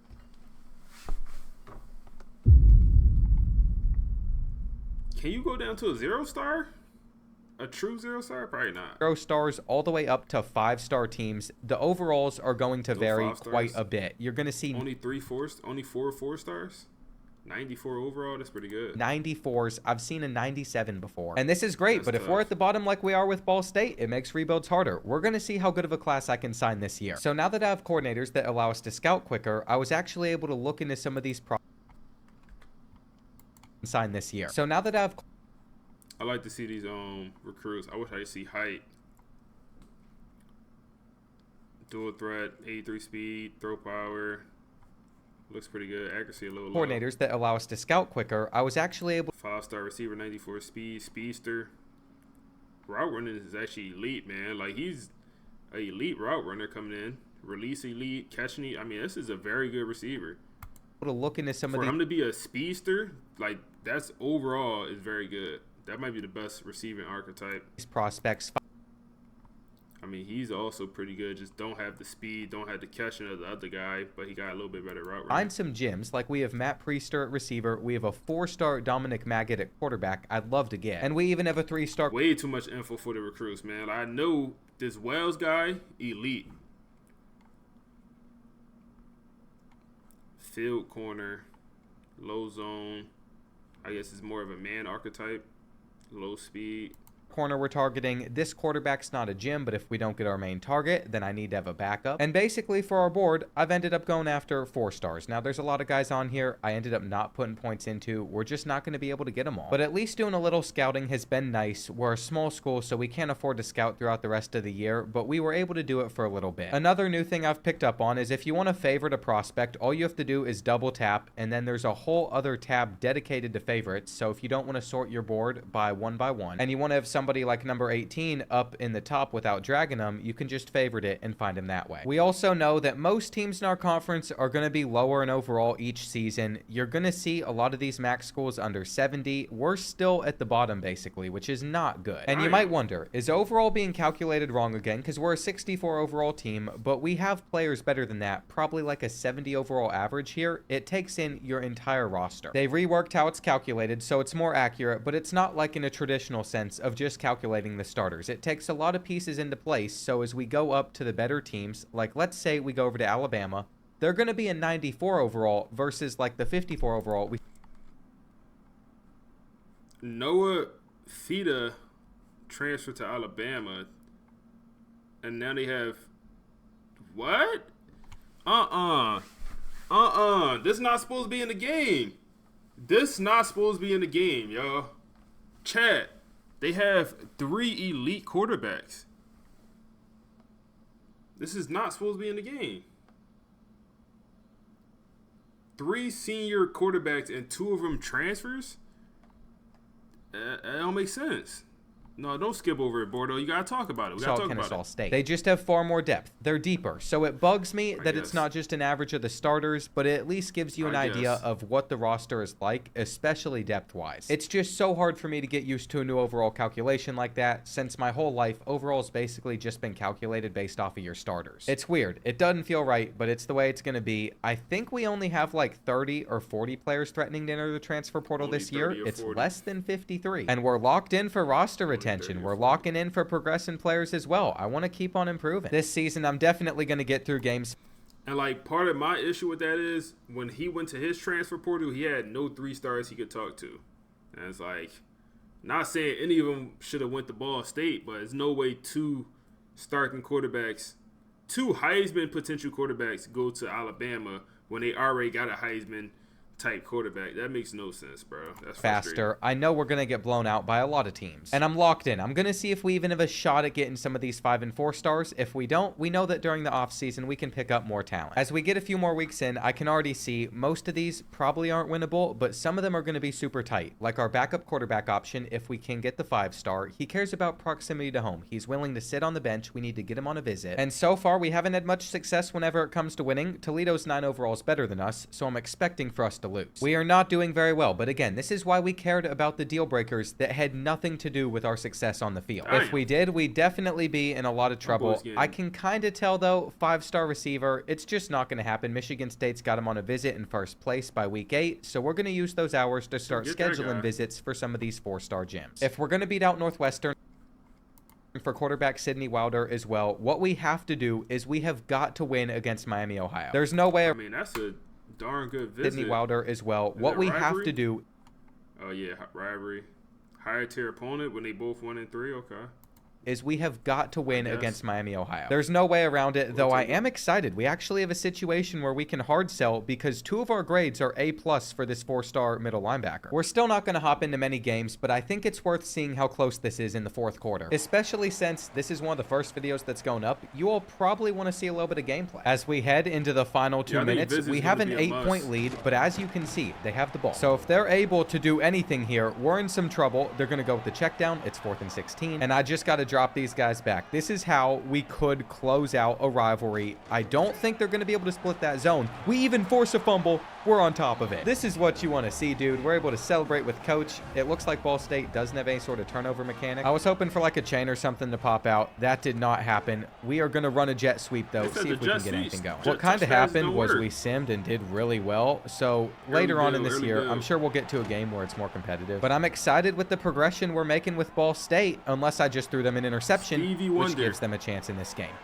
That is the type of mistakes I end up making just because I wanted to score another touchdown. They're running it back. They're running it back. I am the worst player. Hang on. We got him. The crowd literally just fell silent. We better lock in. We can knock it out. And this is it. I'm guarding the middle right there. They have nothing. Their quarterback's going to try and run. I send the spy. We're good. Here we go. It's now 3rd and goal. I am stuck, and I don't like that. He has nowhere to go again, though, except he completes it. We have just choked away a lead at the very end. And this is all my fault. I don't want to get a PI penalty. They got him. Well, if you wanted more gameplay, you're definitely going to be getting that. I don't think we're going to be able to turn around and make this catch. So it looks like we're going to be headed to overtime unless we can make this down on the sideline and kick a field goal. Here we go. It is time to lock in. Everything is shaking everywhere. They said they made kicking more difficult. I believe it. Hang on. That's going to be sideways. Wait. We're good. Avoid an OT. There you have it. We win the rivalry. Okay, hopefully, Bordeaux. we land the 3-star quarterback. And what a perfect example of how powerful visits can be in this game. I am a little bit disappointed, though, that with Dominic, the 4-star Jim, Kentucky got him on a visit the week before because I think that's going to steal him away. Like expected, a couple weeks later, they're in first place, but it was a bye-week visit like ours is about to be, so we might be able to force a recruiting battle. I think for the rest of our board, though, we're looking pretty clear. I want to see committeds popping up. We're going to get Quinn Roberts, the 4-star Mike, and there it is. We've signing 4-star players as a half of prestige, a half a star is nuts. It is what it is, though. Entered a recruiting battle for Dominic Maggot. Now, we can take off Send the House because of the school grades that are currently popping up. The playing style he is a fan of. We just need to keep slinging the rock, and I'm going to see if there's any other 4-stars that aren't being recruited that we have a chance at going after. I found a few of them. I don't. 4-star is still being under-recruited late in the year. I don't know about that, man. Top 500 player. Unless he's like a bust. I don't know about that. I don't know if it's going to work for us. We then have to maintain them through the playing style deal breaker. I found a few of them. Bro, a lot of these 4-stars we're seeing go after, like, they're not being, like, their top schools are not typical. Like, these are, you know, Clemson, obviously, but outside of that, Iowa, or, Indiana, but... I don't know if it's going to work for us. We then have to maintain them through the playing style deal breaker, but that's a solid one. As long as we're playing well, they shouldn't transfer. We are also currently sitting at 4-3, 2-1 in conference play, but we're about to face Buffalo, who's... You going to be playing during early release? Nah. I'm be playing when everyone else playing, man.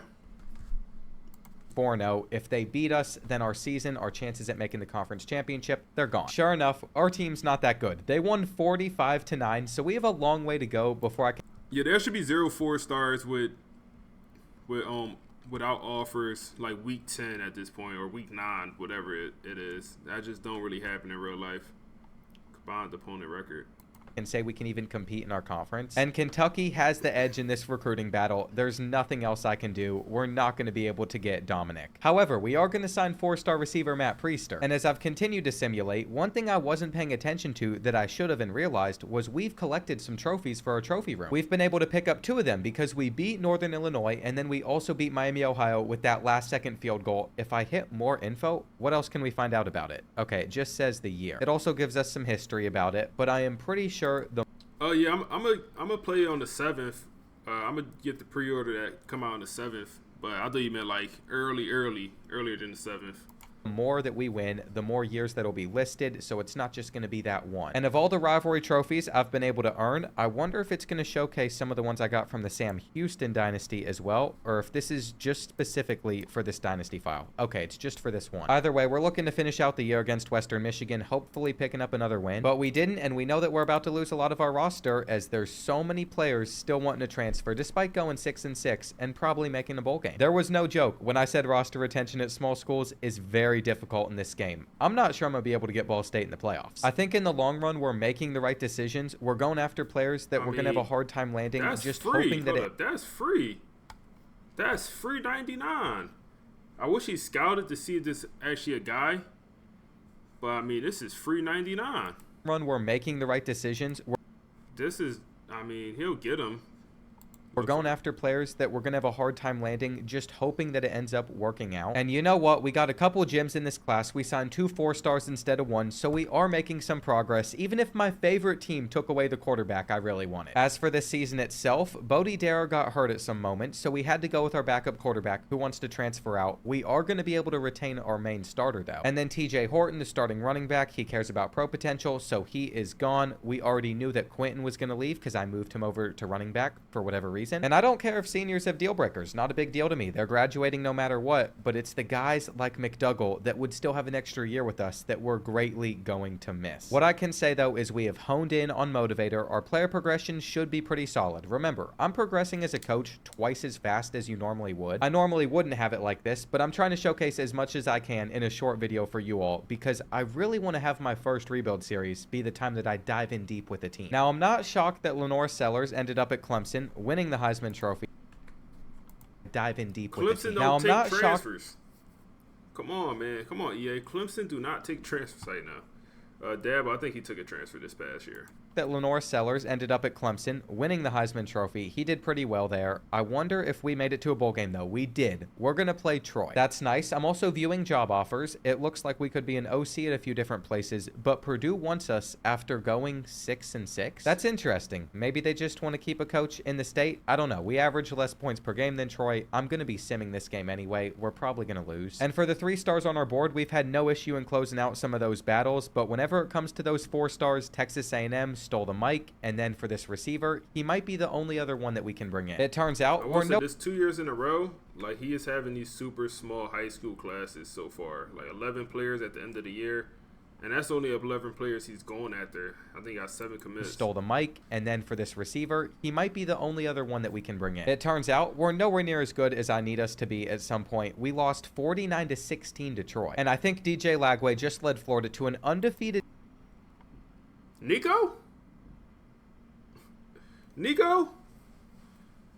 Nico, is that you?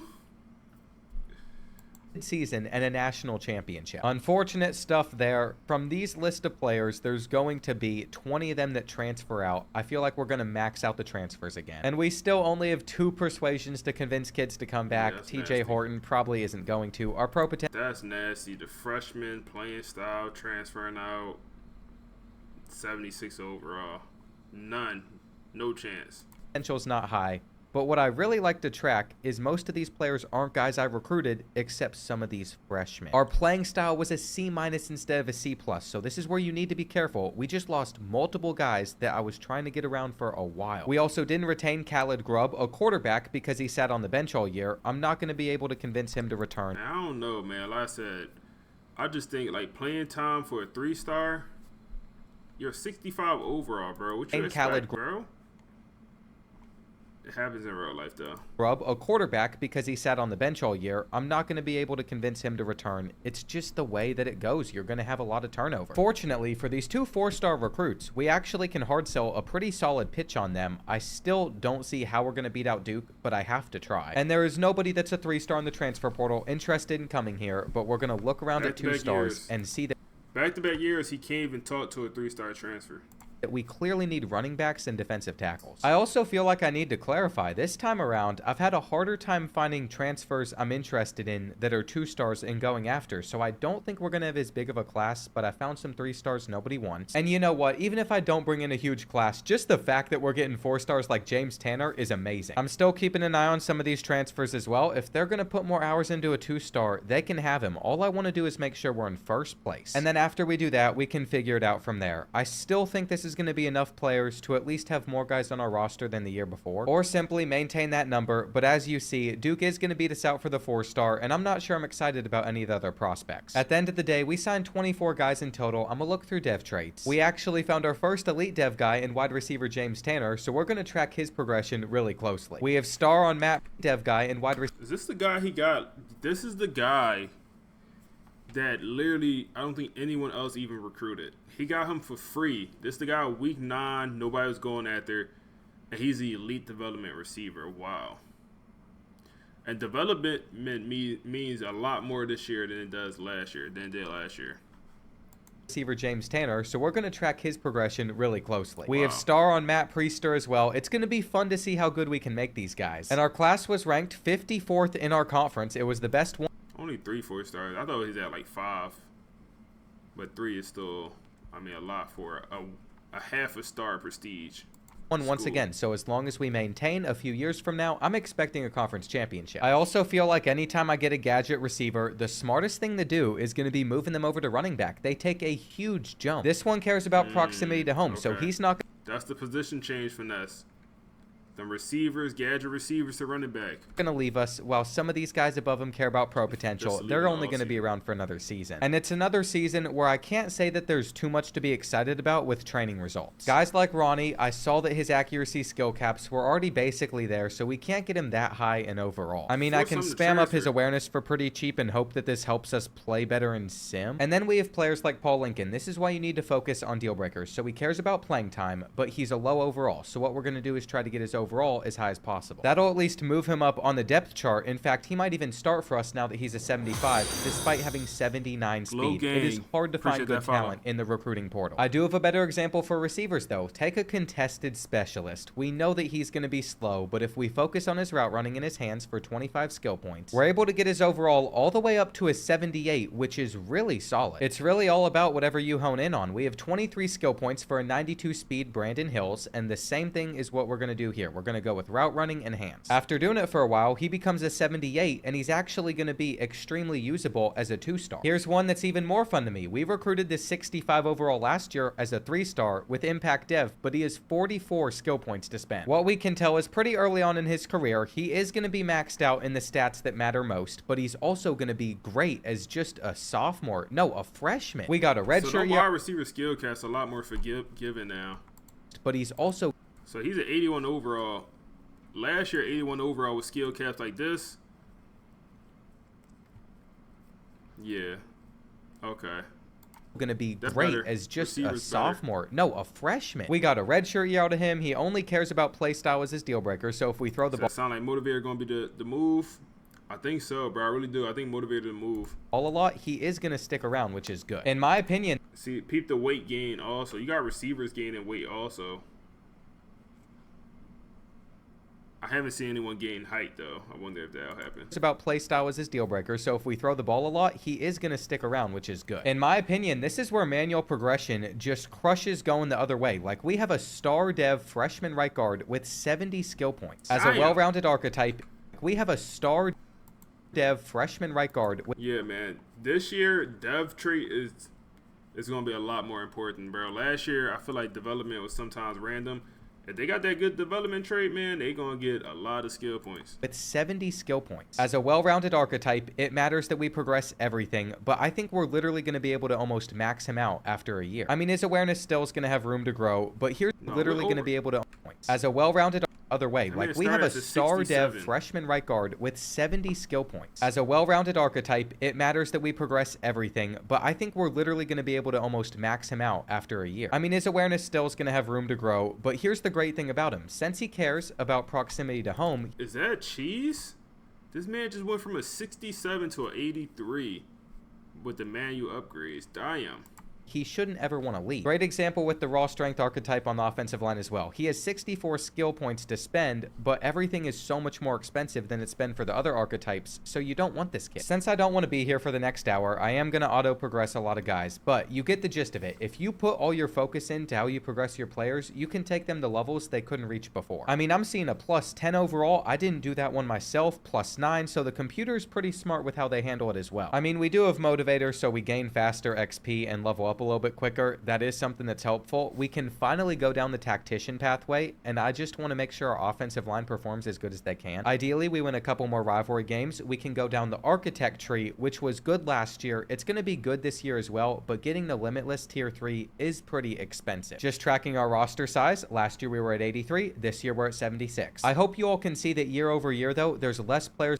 Last year we were at 83, this year we're at 76. I hope you all can see that year over year, though, there's less players that want to transfer each year because we're trying to factor in what is it going to take to retain our roster. If there was one point I wanted to make in this video, it was definitely that we're going to play a game at Missouri State just because they're one of the new teams this season. Besides that, though, we want to keep on getting through these years because we have a lofty goal ahead. As I was just sitting here doing recruiting, throwing out some shots, we'll see if we get these 4 stars. I was scrolling on TikTok at the same time. Yes, my brain is that cooked. Anyway, I don't know how true it is, but I saw that there are only 25 teams at the FBS level that are returning 11 starters or more on their team. That lets you know of where the state of college football is currently at and how often rosters are shifting. Like, we have 12 overalls better than Delaware. I am curious to check out too how our roster compares to theirs. I am redshirting players this year that have deal breakers that have nothing to do with playing time. If they care about playing time, we better start them or else they're going to transfer. But I want to keep guys here as long as possible. As for Delaware, you can see that their roster drop off is a little bit quicker, but I don't know if they're 57. I just feel like we're not that much better than them, but we won, so that's a solid start. And let's talk about our QB. Ronnie Townsell is the guy that hit them.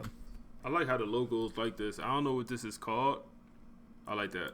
But we won, so that's a solid start. And let's talk about our QB. Ronnie Townsell is the guy that has no more accuracy skill caps left. But at the moment, he cares about playing time, so he's the one that's starting. Basically, I want him on the roster long term. Let's see what we can do at Missouri State. They just moved up to the FBS level, so they're making their debut in a college football game. This is about what I'd expect out of their stadium for being in the middle of nowhere at Missouri. But let me not hate on Missouri. I used to take vacations to Branson. Yes, Branson, all of the time.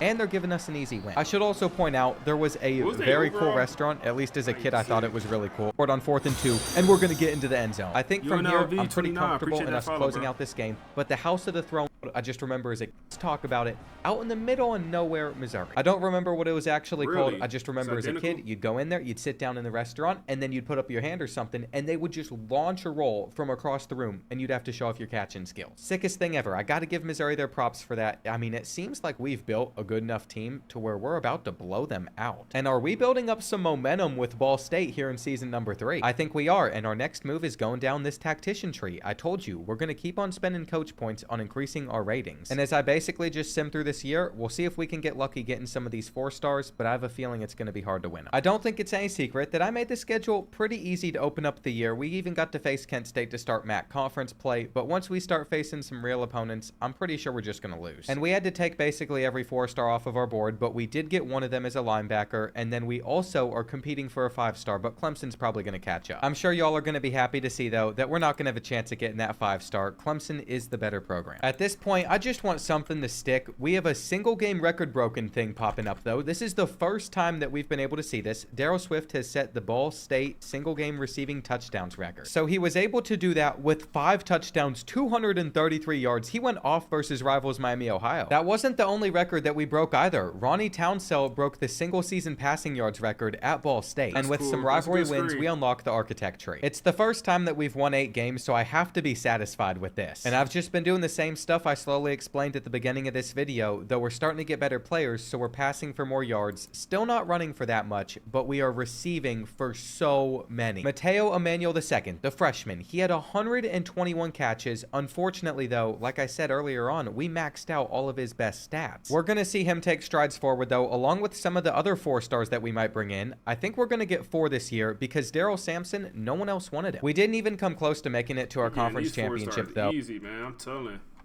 Because Daryl Sampson, easy money. Nobody even talking to him.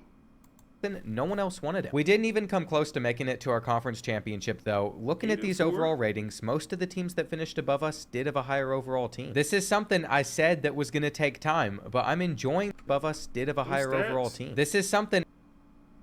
We don't get to see the interception number this year. I don't love that, but I said that was going to take time, but I'm enjoying the progression that we're making so far. Our bowl game's going to be against Boston College, and we're starting to get some better job offers. I still feel like the job offers are maybe too good for what we'd be able to get, actually. Still 50 times better than not. At least they fixed it where you could move up and get like a better job offer, but that's probably too good. The job offers are maybe too good for what we'd be able to get, actually. Still 50 times better than not having them, though. I am not expecting us to beat Boston College, even though we do have the better stats. They have the higher overall team. We just need to get onto the offseason. Sure enough, it was 55-21. And the next week, the job offers are starting to make a lot more sense. What I really like, though, is since we focused in so much on deal breakers, even if all these players entered the portal, it's going to be less than 20. And we can just keep on building from here. Alabama won the national championship. What's this? Eli hosting senior year? That's Pitt starting quarter. I'm assuming that's his senior year. Bill Belichick. Talk to me, Bill.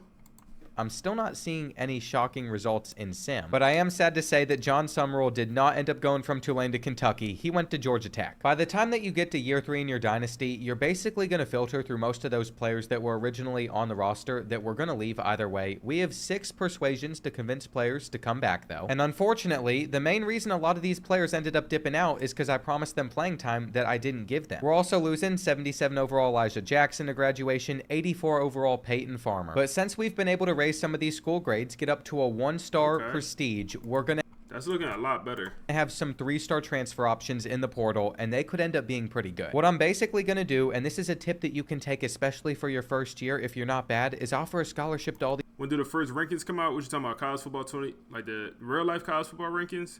Isn't that kind of like Genty? Said no small schools last year having natty these runs. Players and see which ones aren't getting recruited. I mean, theoretically...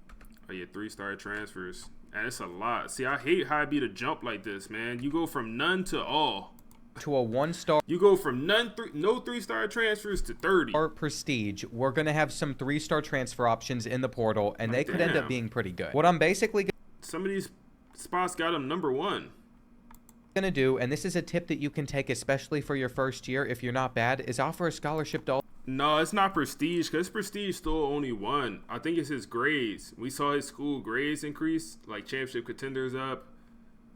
Yeah, a lot of his grades are just in a better spot. So it's the grades that has to do with getting them transfers. All these players and see which ones aren't getting recruited. I mean, theoretically, if we sign a lot of young 3-star transfers and we can maintain championship contender prestige, we should be running through our conference in a couple seasons. And you all know how I like to handle this. If there's players with interest, I like to offer them a scholarship, maybe put 10... I thought Genty was a 3-star out of high school. No?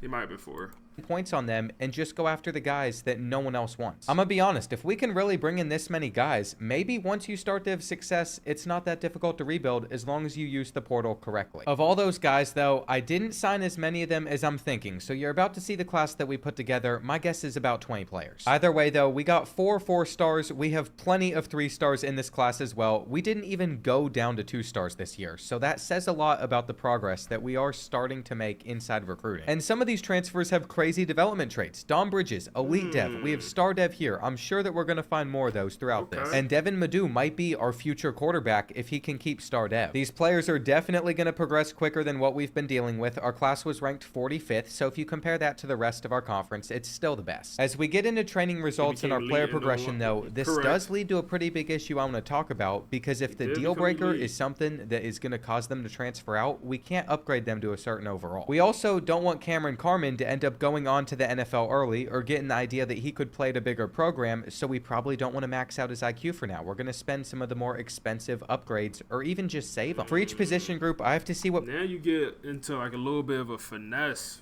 like with upgrading guys, man. Get to a little finesse. 70 points to upgrade. This guy's about to jump up to like an 80 overall quarterback. Players value. We have a guy up here that cares about playing time, 2 of them. So if we make Devin better than both of them, then they're both going to transfer. 4 4-stars, no recruiter, 1-star program, yeah. Or he was a half-star before the year. We have to wonder, is it worth it though? If he has 73 skill points and we can upgrade that accuracy, it makes me very tempted to want... What happens if you don't upgrade him? It might make you auto-upgrade him, but I thought you could just continue on. Another guy, Dom Bridges, we are probably not going to be able to retain him. He has 78 skill points to spend, and this could be great, but I want to save them for another year and see what happens. We literally can't end, and this could be great, but I want to save them for another year. He has 78 skill points to spend, and this... So he's going to save these 78 skill points. That's... So what if... So hear me out. I have a freshman. He gets 70 skill points. I don't want to upgrade him because he's more likely to transfer out. I'll wait until his sophomore year. The guy that was in front of him graduates. Now I got like over 100 points, 140. and now just upgrade all 140 at once. That'd be insane. He gonna jump up like 30 overalls. Maybe not 30, 20 overalls. This could be great, but I want to save them for another year and see what happens. We literally can't increase some of these player overalls, or else their deal breaker is going to cause them to transfer out. That's the problem with using the portal. If a player's a senior, it's their last year with us, so it's not important. That's why I'm upgrading guys like Brandon Hills. And if their deal breaker is something like proximity to home, as long as they don't get too highly rated, they should stick around. What I'm really hoping I can capture with this first video is just paying attention to deal breakers and seeing how you can save skill points sometimes so players don't end up transferring away. This is something that's really hard to do though when we have a guy like James Tanner who gained 84 skill transferring away. This is something damn, 4-star. That's really hard to do though when we have a guy like James Tanner who gained 84 skill. Damn. Having only 4 skill caps is more impressive when you have 20 in each category, man. That is, and I mean, it's in categories that don't really matter at all for. That's amazing. Points off of 1 year, and it's really hard to do though when we have a guy like James Tanner who gained 84 skill points. These receivers will be slower, man. Players will be slower this year. I wonder if I feel like we haven't seen a recruit with like 90. Have we seen 95? I feel like the highest I've seen 94 speed so far. Off of 1 year, and you best believe I'm about to max him out. Now, if I hold off on all the route running stuff and we actually spend on quickness, we can probably keep his overall down, which should keep him on this team for longer. I need to factor that in instead of just maxing these stats out as quickly. And another thing I'm starting to run into is you don't want a player to become too high of an overall, or else they're going to enter the NFL draft early, and then you won't be able to keep him around. So I'm just stopping the upgrades on Cameron Carmen. Another really great thing about having our own progression system, we have a star dev 2-star player, so 2 stars can be useful this year. He has 94 skill caps. A 2-star with skill caps like that? 94 in the top right corner to use? 2 stars might be valid to spend. I might have made a mistake by upgrading him that far though, because now he requires a higher play style and spend. Man, jumped up damn near 20 overalls.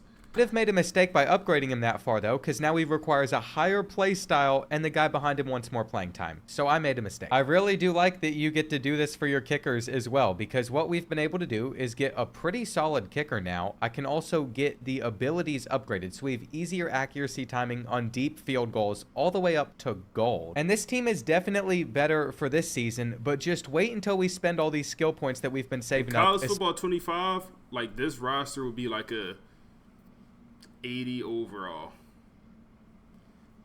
80. But now they got the new overall system. They call them a 74. This might be like 82, honestly. 83, maybe. It don't make no sense, but it would have been like 83. Definitely better for this season, but just wait until we spend all these skill points that we've been saving up, especially for the lower overall players next year. Considering we're above a 70 overall team, we might even win the conference this season. We are the highest overall team tied with Buffalo, but I'm not even worried about it until next year. What we're going to do is one more recruiting class, and I'm going to play 2 more seasons. We're going to see how good that team can really be. Maybe it's good enough to make it to the playoff. And I think that's enough for a showcase while teaching you all how to play Dynasty. We might even try and go after some 5 stars too, especially if there's one from Indiana. All right, boys, despite it being really late at night already, and I've been sitting here all day playing through this, a second wave has hit me, and I am excited to tell you that we still have a chance at getting this 5-star. I've done some scouting. This guy would have a 50-50 ability. He'd be a gym. We wouldn't get to really see him progress, but by the time I spend all the upgrade points next year, this is going to be the filthiest receiving core I think I have ever seen. At least it's going to be in my... I think receivers is going to be pretty... I mean, that speed looks bad. Here, this is going... 6'1", 200. We'll see. We'll see if you need speed in this game to play. I feel like most games you need speed, but he's primarily going after 3 stars. I think he got like one of these guys a 4-star receiver. One of these guys are. And none of them fast, bro. Like, speed is different this year. To be the filthiest receiving core I think I have ever seen. At least it's going to be in my mind. So far, we're 3-0. We've yet to lose a game. We shouldn't lose to Kent State. And I got excited because we got a committed screen, but it's a 3-star. He was a gym, though, and here's something I'm starting to notice. We got players wanting to transfer out because of playing style. Some of our best receivers, so we're going to have to figure out how to address that. Also, the playing time problem. It says all we have to do is get more receptions if we don't want these guys to potentially transfer out. Each archetype seems to have the exact same thing, so that's what we're going to need to focus in on. I don't know what's up with the lack of receptions, but after a good visit week, the 5 stars... I don't like that, man. Each Each archetype for receiver got the same exact playing style deal breaker, which is receptions pretty much. And that don't really make sense. Because like now you're in a situation where all your good receivers are going to transfer out. When in reality, this guy might not be getting enough receptions, but this guy might be. Or, you know, maybe this guy should care about yardage and this guy care about receptions. I don't know. To focus in on. I don't know what's up with the lack of receptions, but after a good visit week, the 5-stars one step. 99 speed is probably going to be super rare. Maybe I'm wrong, but I feel like last year it was so many high-speed players, man. I feel like it's way too many. Like, way too many 99 speed receivers, corners. Way too many. You even got, like, safeties coming in 96, 98 speed sometimes, 97. Closer to committing. I don't know if we're going to get Antoine Rooks, though. We have all these other receivers as backup plans. Just a week later, you see the screen. We've been able to bring a 5-star to Ball State. We're 4 seasons. 5-star in year 4? Closer to committing. I don't know if we're going to get Antoine Rooks, though. Week, the 5-stars. 5-star year 4. To focus in on. I don't. A 1-star. He's still only a 1-star program. Type. Seems to have the exact same thing, so that's what we're going to need to focus in on. I don't know what's up with the 5-star number 7 player in the nation. Lack of receptions, but after a good visit week, the 5-stars one step closer to committing. I don't know if we're going to get Antoine Rooks, though. We have all these other receivers as backup plans. Just a week later, you see the screen. We've been able to bring a 5-star to Ball State. We're 4 seasons in, and we're coming off. I mean, he did it. He definitely did it. I'm going to screenshot this. You see the screen. We've been able to bring a 5-star to Ball State. We're 4 seasons in, and we're coming off of a loss to Buffalo, which means our championship contender grade's falling, and that could cause more players to transfer. Here's the thing, though. I'm already happy with most of the guys we have on the roster. Some of these recruiting battles we're going to fall short in, like we should with Ball State. If we get to a recruiting battle, we can't win. And I've decided to just keep on simulating, but we're coming off of a loss to Eastern Michigan. For it to be a Travis Hunter, you got to have a Dion. This man don't got no recruiter. Dion got to have like elite recruiter in real life. And now we're about to play at number 24 Central Michigan, who's 8-1. This is big because I feel like we could still make it to the conference championship if we pull this off, though we're going to need Toledo to lose some games. And what I'm honestly hoping for is that we're able to get a snow game. One of my creator friends told me it looked a lot better when he was able to get one than it did last year, but unfortunately, we're just getting a normal day. I love it though. We've gotten some MAC action on the road. We're also going to be able to roll out here, use playmaker, and hopefully score a touchdown. Remember, Lorenzo Aurora's not even going to be our quarterback next year. We have a much better option we're waiting to develop. And even though this Tennessee playbook has been pretty good for sim, I don't love using it. I'm hoping this touchdown can keep us ahead for most of the game though. But guess what? It didn't. The lighting's changed up a little bit because we've gotten later in the day. We have beaten the press over on that side of the field. We're going down. I don't know why Tanner decided to do that, but if we can get some good blocks, it's within 3. This is a really big 3rd and 5 for us. They are just going to hand it off to the side. Were they at a guy motion? 3rd and 5 for us. They are just going to hand it off to the side. He clicked on it. Were they at a guy? I can't believe it. We're going to run commit and see if that makes to do something. What a pass, and we're going to get out there, stopping him short. Okay, we just need to cross our fingers that CPU kickers still can't hit from here. They can. This game is not over, though. We have a minute to come back, and off of the kick return, we almost slipped out. This could be one of the first comebacks on college football 26. I see our tight end has a chance at getting open here. He hangs on. He's still on his feet, and we basically need to stay in hurry-up mode the rest of this game without any timeouts left. Cover 3. Maybe it's cover 1. Bad throw. You can definitely see defense has gotten smarter in this game than it was last year. They're backing themselves up. It's another terrible pass.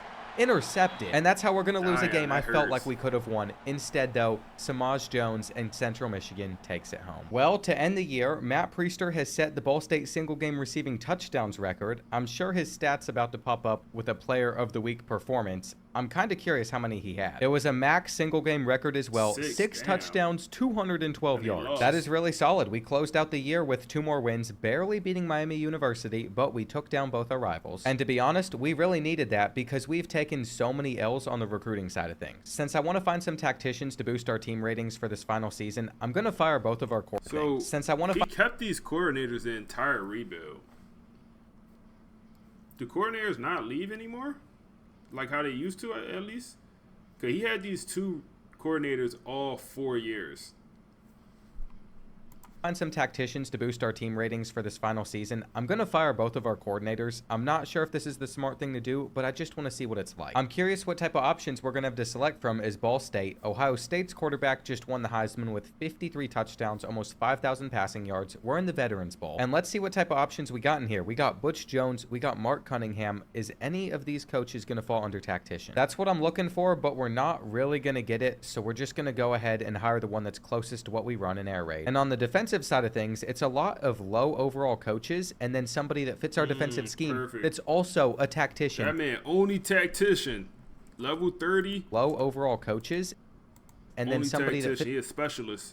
Fits our defensive scheme that's also a tactician. Freddie Massey is the perfect fit for this roster. As for our bowl game against Southern Miss, we average more points per game than them. I'm expecting us to take them down if they're a 59 overall. And we've been able to do that. What I'm more curious about, though, is did we make those coordinator hires? It's got to tell us if we did. We got these popping up, too. You know, when I'm thinking of my coaching staff for next year, this is the type of stuff I'm caring. I actually tell you, your coach got accepted a job like that. But it looks like our offensive coordinator did not accept our offer. It says that Cunningham has rejected it, so we have to look at some of these other guys. Maybe Lucas Washington's still a solid fit? Not really. Well, sometimes the grass is not greener on the other side. This is what we're settling for. And just in case you're wondering, I'll still look at the job offers. I keep checking in on this. We could go to East Carolina or FIU based off of the success we had. We haven't won a conference championship or anything yet, though. I do see that the rivalry trophies duplicate inside the trophy room. We have owned Northern Illinois and Miami, Ohio the last 3 years. What a solid run. We also don't have the threat of too many players transferring out, though I don't know what Madou's name is doing on playing style. It's not even full. That's a little scary to me, but though I don't know what Madou's name is doing on playing style. It's not even full. That's a little scary to me, but it might be a visual bug. Bill Belichick back-to-back in the playoffs. Buffalo, Memphis. Okay. Nothing too crazy happening in this sim. Alabama ended up winning it all. Buffalo got into the playoffs, but they lost to the Crimson Tide. And statistically, it looks like Devin actually got onto the field for a little bit. This is the kid I have 74 skill points saved up on. I don't want to use Lorenzo next year. We also have just good enough of a grade for Dom Bridges to stick around, which is good because he has 84 skill points waiting to be spent. These receivers are going to take some major steps forward since they're not transferring. And it wasn't a visual bug. Devin Madou wants to transfer away, but we've been able to convince him to stay. Look, visual bug. Bro, I haven't seen one situation where it said good or like damn, bro, or high chance, maybe not good, high chance or medium. Every time it's very low, extremely low, low, like damn. Devin Madou wants to transfer away, but we've been able to convince him to stay. Look at that. He was caring about playing time. That's something they said that could happen in the deep dive. So he cares about playing time, even though he played some as a freshman. I don't know about that. He played. Won't always care about the same thing. But he flipped around and said he wanted to play more. We are very lucky he was actually willing to stick around. We're not going to be able to keep Luis Hendricks around, though, which is a major miss. And it really stinks we're going to lose a lot of these players, but there's only so much that we can do. Aside from Brandon Hills, who I didn't even realize had silver takeoff, we could have upgraded that even farther, along with that gold shifty. So that was a major miss, but besides him, we were able to retain basically everybody that was good about this past team. I just can't believe I didn't notice this. All right, this is where we have to lock in for one little final bit. I'm going to keep an eye on what we need on this team. There's players like running back Dom Bridges that are going to start for us. We don't have to go after one. And then we know the receiving core is solid. Tight end could maybe use an upgrade. Some of these offensive linemen I've just been saving on. And I'm gonna be honest, after looking around, I didn't think that we needed anything. But Bryce Underwood in the portal as a 4-star quarterback. About to go to... Well, he transferred twice already. So he transferred out from Michigan for apparently playing time, I guess. Then he went to Clemson, didn't start, and now he's back in the portal for playing time, and now he's about to go to Ball State. But Bryce Underwood has entered the transfer portal, so we're putting him on our board. If we sign Bryce Underwood, that'd be massive. The rest of these guys are nothing compared to the chance of actually signing Bryce Underwood. Oh, yeah, they did have Lenore Sellers. I forgot about that. He won the Heisman for him. I can't believe we're even in the running. If we could get him, that'd be our new planet quarterback. He took Michigan to the playoffs year one and then transfer out for playing time. Or maybe it was another reason. I don't know. This receiver is unfortunately not going to choose us. We've jumped up to first place as well. I'm afraid that's not going to matter. I've noticed that the deal breaker for all of these top players has been championship contender. There's a couple of them that we're not going to get, but Bryce Underwood, we're still in the lead on. We just have to beat out Tulane. I waited until the final week to try and schedule a visit, but then his playing time deal breaker went down to F, so I'm wondering if the game can sense that we have a quarterback on our bench that is going to be loaded. It's really confusing to me because he's the only quarterback on our board, but it might also just be a bug. And that's why I thought we lost him, but maybe that was just a visual bug because we have signed Bryce Underwood. I don't know what happened, but we must have stayed in first place. Someone in the chat, we've been able to get a Someone in the chat earlier said Bryce Underwood as a freshman should be an 89 overall. Where you at, buddy? You still in here? I feel like he'd probably be like an 89 now.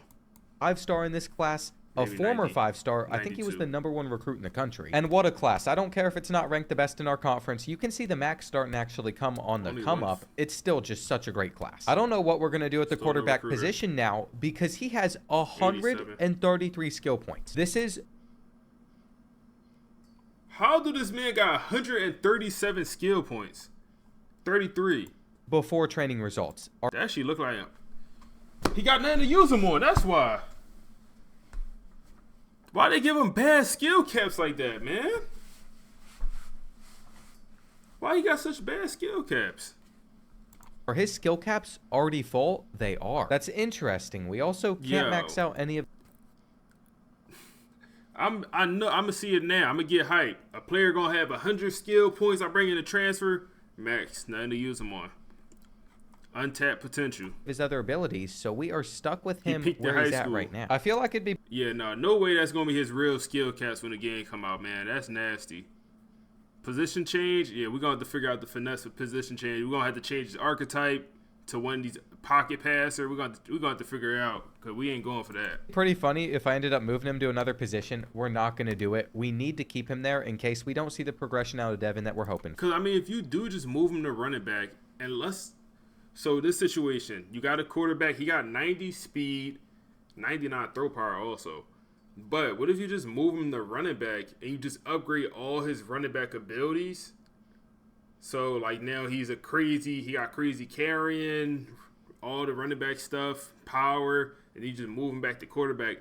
Now you get all of the same running back abilities, you just upgrade it, and now you also get the quarterback abilities he already had. That might be the finesse right there. And I'm going to be honest with you all, with 137 skill points to spend on Devin Madu at quarterback, and then I think it was 154 for Don Bridges, I'm about to have so much fun. From the looks of it, we actually... So you could go years without upgrading the guy, man. We are in the lab, yeah. You could go years without upgrading the guys, man. You could just let them keep building up these skill points and just upgrade them whenever you want to use them, man. I know that sounds bad, but if he's not going to be a starter, is it really a point to upgrade him? Maybe not. Because also, usually when you upgrade them, this bar takes more skill points to go to. I mean, this bar usually takes longer for it to get the next skill point. So, pretty much the cap increase, if that makes sense.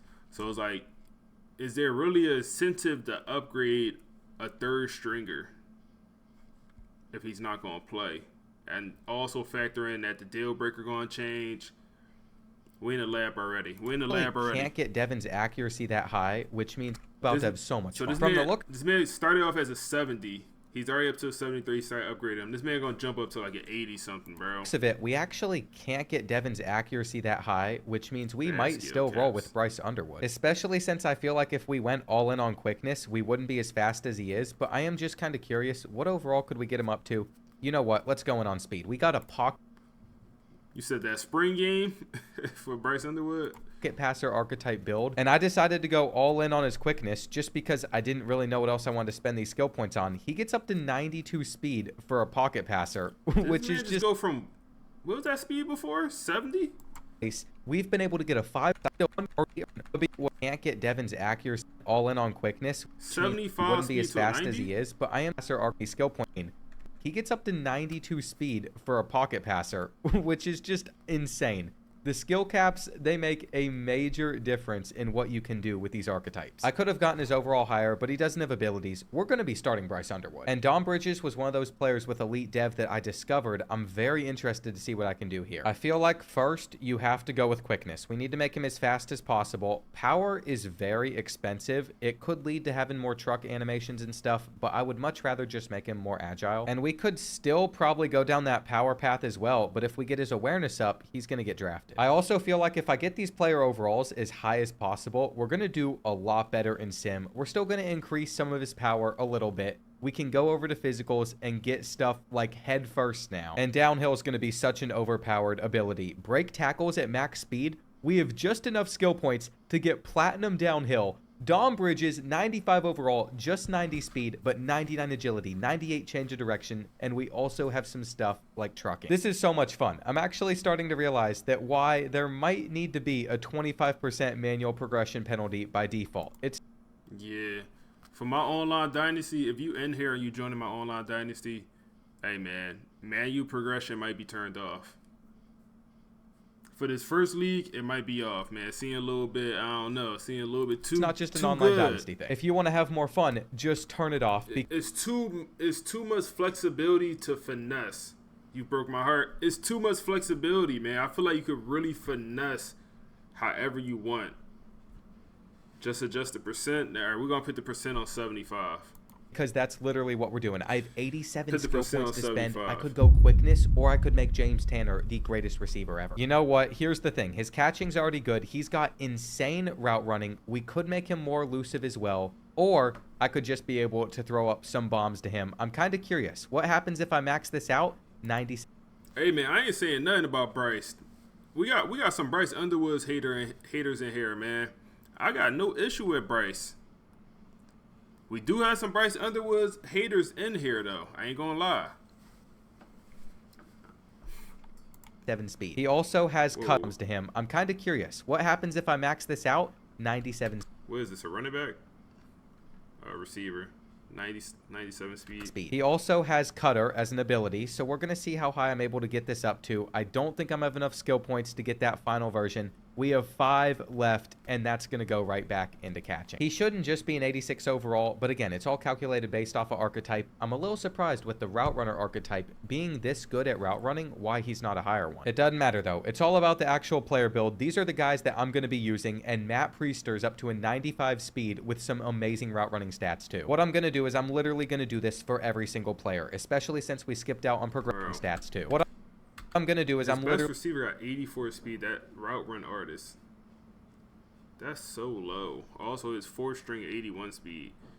I think the expectation, your receivers might just be slow unless you manually upgrade them. Going to do this for every single player, especially since we skipped out on progression last year. I'm going to manually progress them. I went after John DeBeer in the transfer portal so we'd have a better type. Per blocker. Are we going to have a receiving or a tight end archetype we could use other than blocker? And I know that I could get his route running better, but if we start maxing out his blocking stats, then his overall is just going to be shooting up. Every time we've done this, it's shot up even farther. That's how he is now a 94 overall. Okay, boys. Beer in the transfer portal. Hey, so if you want to get a player drafted, I think it's going to be easier than ever to get a player drafted this year, especially with this manual progression. We'd like, have you a better could just tight manually end. upgrade. And I know that, like, you know, he's a blocker, so you upgrade his blocking. That's going to use his overall the most. Yeah, 100% cheese, bro. 100%. It's going to be super. Yeah, I think we got to turn the manual progression off for the online dynasties. Cheese.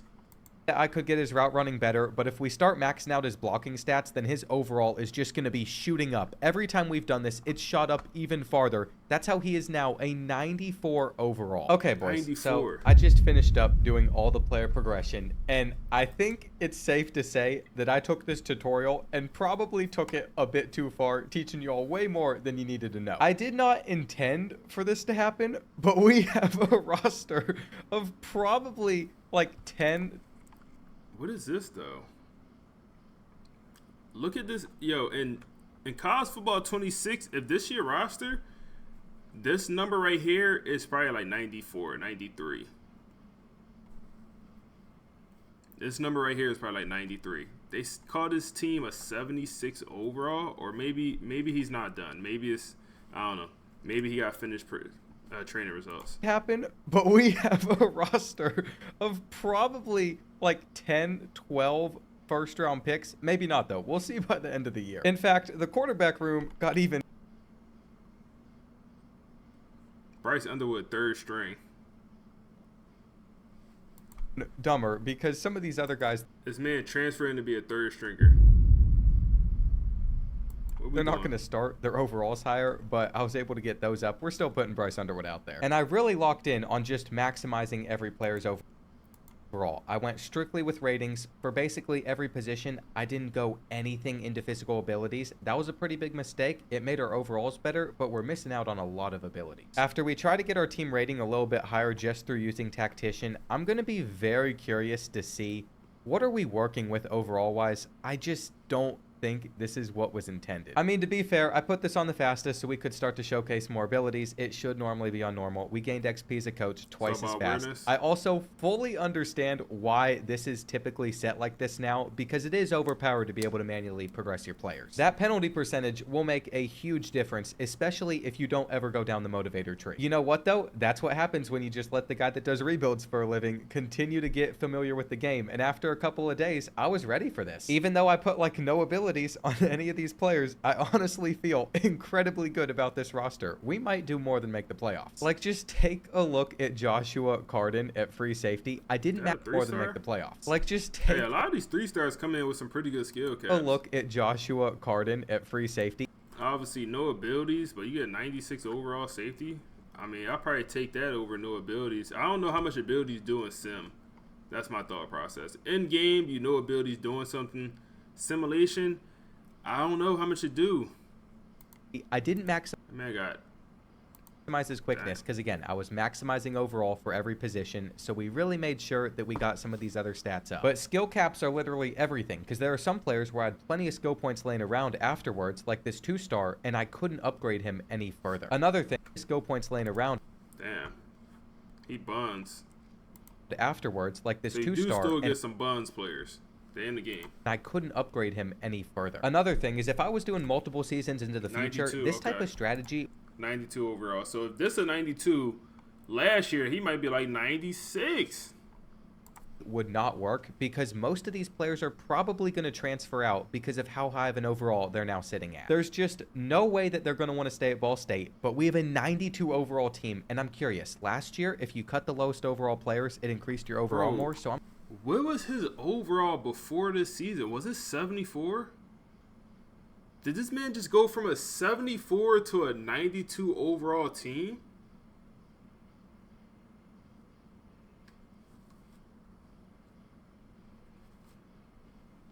Low 70s? Huge jump for 1 year? Yeah, bro. He been saving points for 3 years. Yeah, finesse do it for again. 3 I years. am in fully optimized for a rebuild mode. This is stuff I would do just weeks, months into having the game. And I truly want you all to know how much fun I have had with this player progression. Being able to do it manually has opened up the door to create all sorts of different type of players. I see why this wasn't in the game last year, man. Played the long game, no freaky. You from New York, no freaky. I feel like they say in New York, no freaky. In Dynasty. The replayability and the fun I'm going to have with this, especially if I explore abilities, is out of this world. What I've been able to do is get this roster size down to 59. I wish I could get rid of some of these other lower overall players. We'll see if it changes our overall. And I have done it. They are going to lower overall players. We'll see if it changes our roster size. this, especially if I explore abilities, is out of this world. What I've been able to do is get this roster size down to 59. I wish I could get rid of some of these other lower overall players. We'll see if it changes our overall. And I have done it. They are going to kill me. We have a 99 over. Let me give me a screenshot, man. I might need a thumbnail. I might need a thumbnail. Let me give me a screenshot. I might need a thumbnail. Overall team. If you wanted to know if the overalls were going to vary on this game a lot more, being spaced out down to like a 50 overall up to a 99, it's possible to get there. And listen, boys, I got you. If you made it this far in the video, if you made it through the boring explanations during that first half where there wasn't much gameplay, you have his roster going to be in a bad spot, though. He forced so many players to transfer. He's down to 59 players. Players going to go to the NFL, and then also players going to transfer. He might have like 30, not 30. He might have like 40-some players on his team next year. A huge edge over your friends in online Dynasty. You're not going to have the settings in your favor, though. You're not going to be able to become a maxed out motivator as quick as I did. And honestly, who knows? There might be a patch or two based on some of the stuff I figured out in this video. But this is the schedule we're going up against. I'm simming. This is a great... I think one of the worst parts about this, or maybe it's not that bad in your opinion, he only got his prestige up to 1.5. He started as a 1-star, and this entire 5 to 6 years of rebuilding, his team went up half a prestige. Now his overall has went up to a 99. He started off at what, a 61, 64 overall, something like that. Test of the sim engine. I'm just very curious, like how our roster stacks up against Ohio State, because they're a 97 overall. So I want to see like how 97. Our roster stacks up against Ohio State, because they're a 97 overall. So I want to see how our roster stacks up against Ohio State, because they're a Georgia Tech is a 4.5. Okay, only 83 overall. 97 overall. So I want to see how our roster does. It's not like it's a guarantee that we're going to win the championship or anything, but I feel like we should be able to run through our schedule with this team, and now we're going to look what Ohio State has. It definitely seems like their team is worse, but they're still able to be up to a 97 overall with players like this. So what this lets me know is if I didn't save up all those skill points and then just max out player overalls, a lot of these players are going to either enter the portal or enter the draft. I definitely have an expectation for this season, though. If we don't just go out and crush our whole schedule, I'm going to be pretty let down. We're going to go ahead and sim to week 15. I think that's the safest spot for us to go to. And I'm still sitting here like in just disbelief. I did not think I was going to get a 99 overall team in this tutorial video. I wanted to save my first rebuild for an actual series. We optimized sim playbooks. We optimized dynamic deal breakers. We optimized player progression. And we got up to a 99 overall team, but we lost by 3 points to Indiana, who finished the year 7-5. Now the rest of our schedule, we won. We finished the year number 8 in the country, so we are still in the playoffs. But what I'm wondering is if because I optimized all these players for overall and not their actual stats that they're going to be using in the game, if that's why we ended up losing one of these matches in sim, or it could just be the fact that Bryce Underwood threw 3 interceptions. I mean, we blew out all the teams that we should have blown out. Indiana had the most respectable roster on our schedule, but I will say I'm still a little bit surprised that we ended up losing. It happens though. It's college football. Whatever has happened in this video has been a great introduction to this game for me. I am going to hop into this game. I should just be able to sim it. But you've made it this far. I've made it this game for me.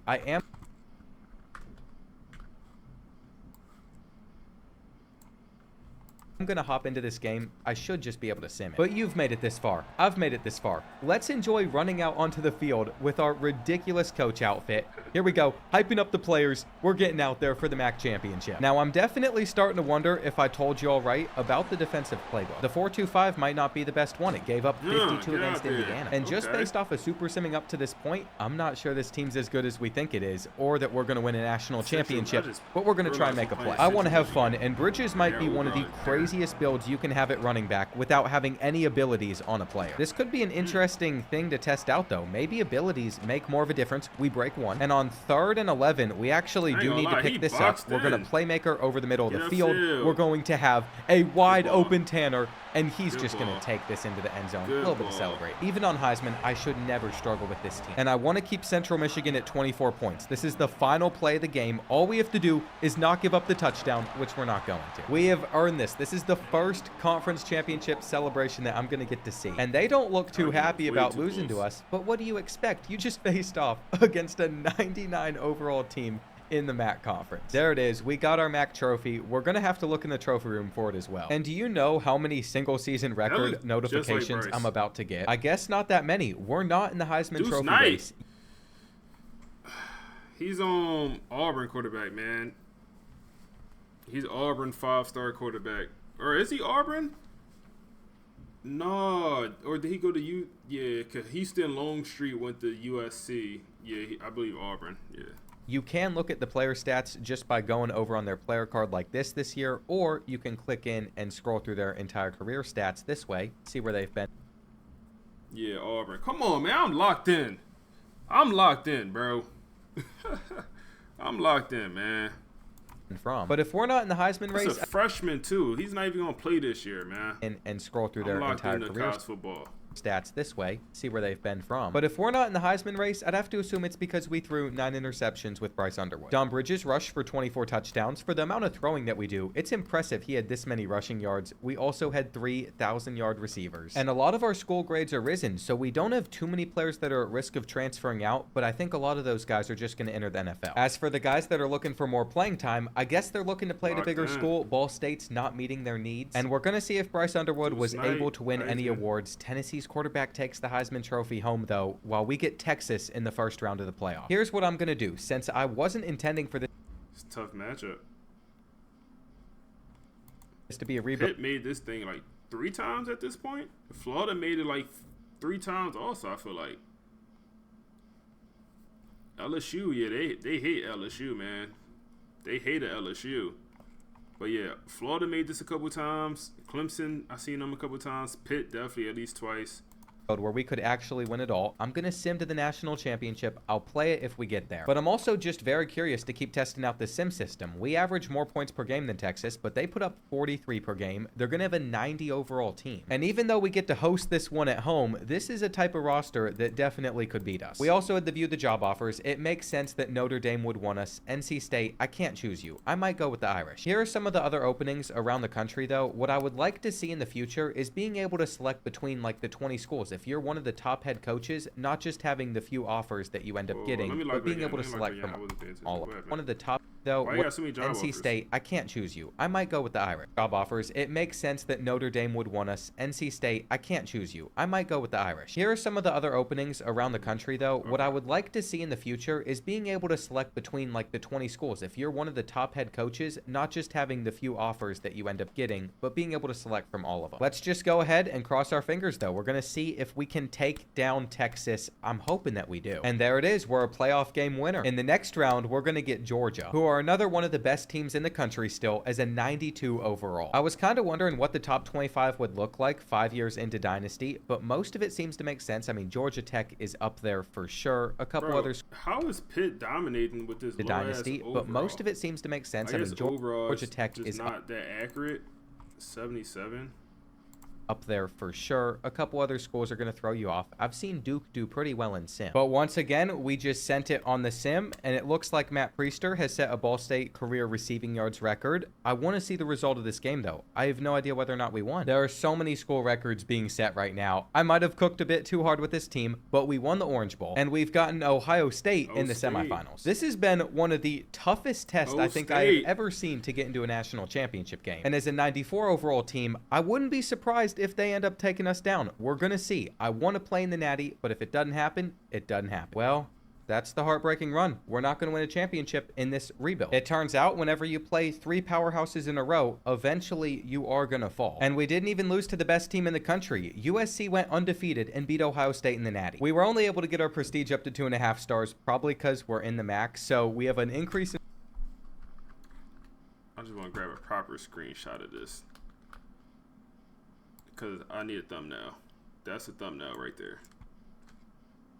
Players that are transferring out too. And I'm just really curious on how many guys we ended up putting on to the... I need that also. NFL, whether they were... So a lot of players leaving to the NFL and then transferring out for playing time. Seniors, or they're entering early. So many guys transferring. Well, we got 3 first-round picks, 2 second-round picks, a third, a fifth, a sixth, and a 7th. We would have had a lot more if a lot of those guys didn't go to other teams. But this is a perfect way to wrap up the greatest tutorial I think you could get for college football 26, and I'm just getting started. I haven't even had this game for more than a few days. I hope you enjoyed this Dynasty first look. If you want to see more rebuilds like this, especially challenges in the future where I'm not going to be able to just do whatever, I'm excited for those on this game. Make sure to stay subscribed and also be looking out for more content as college football 26 drops. Sheesh. What y'all boys think, man? What y'all boys think? A lot of information, a lot of good stuff, a lot of questionable stuff. Super early build of the game. But shout out to Bordeaux, man. Shout out to Bordeaux. The cheese is real. The cheese has the potential to be very real, man. A lot to talk about.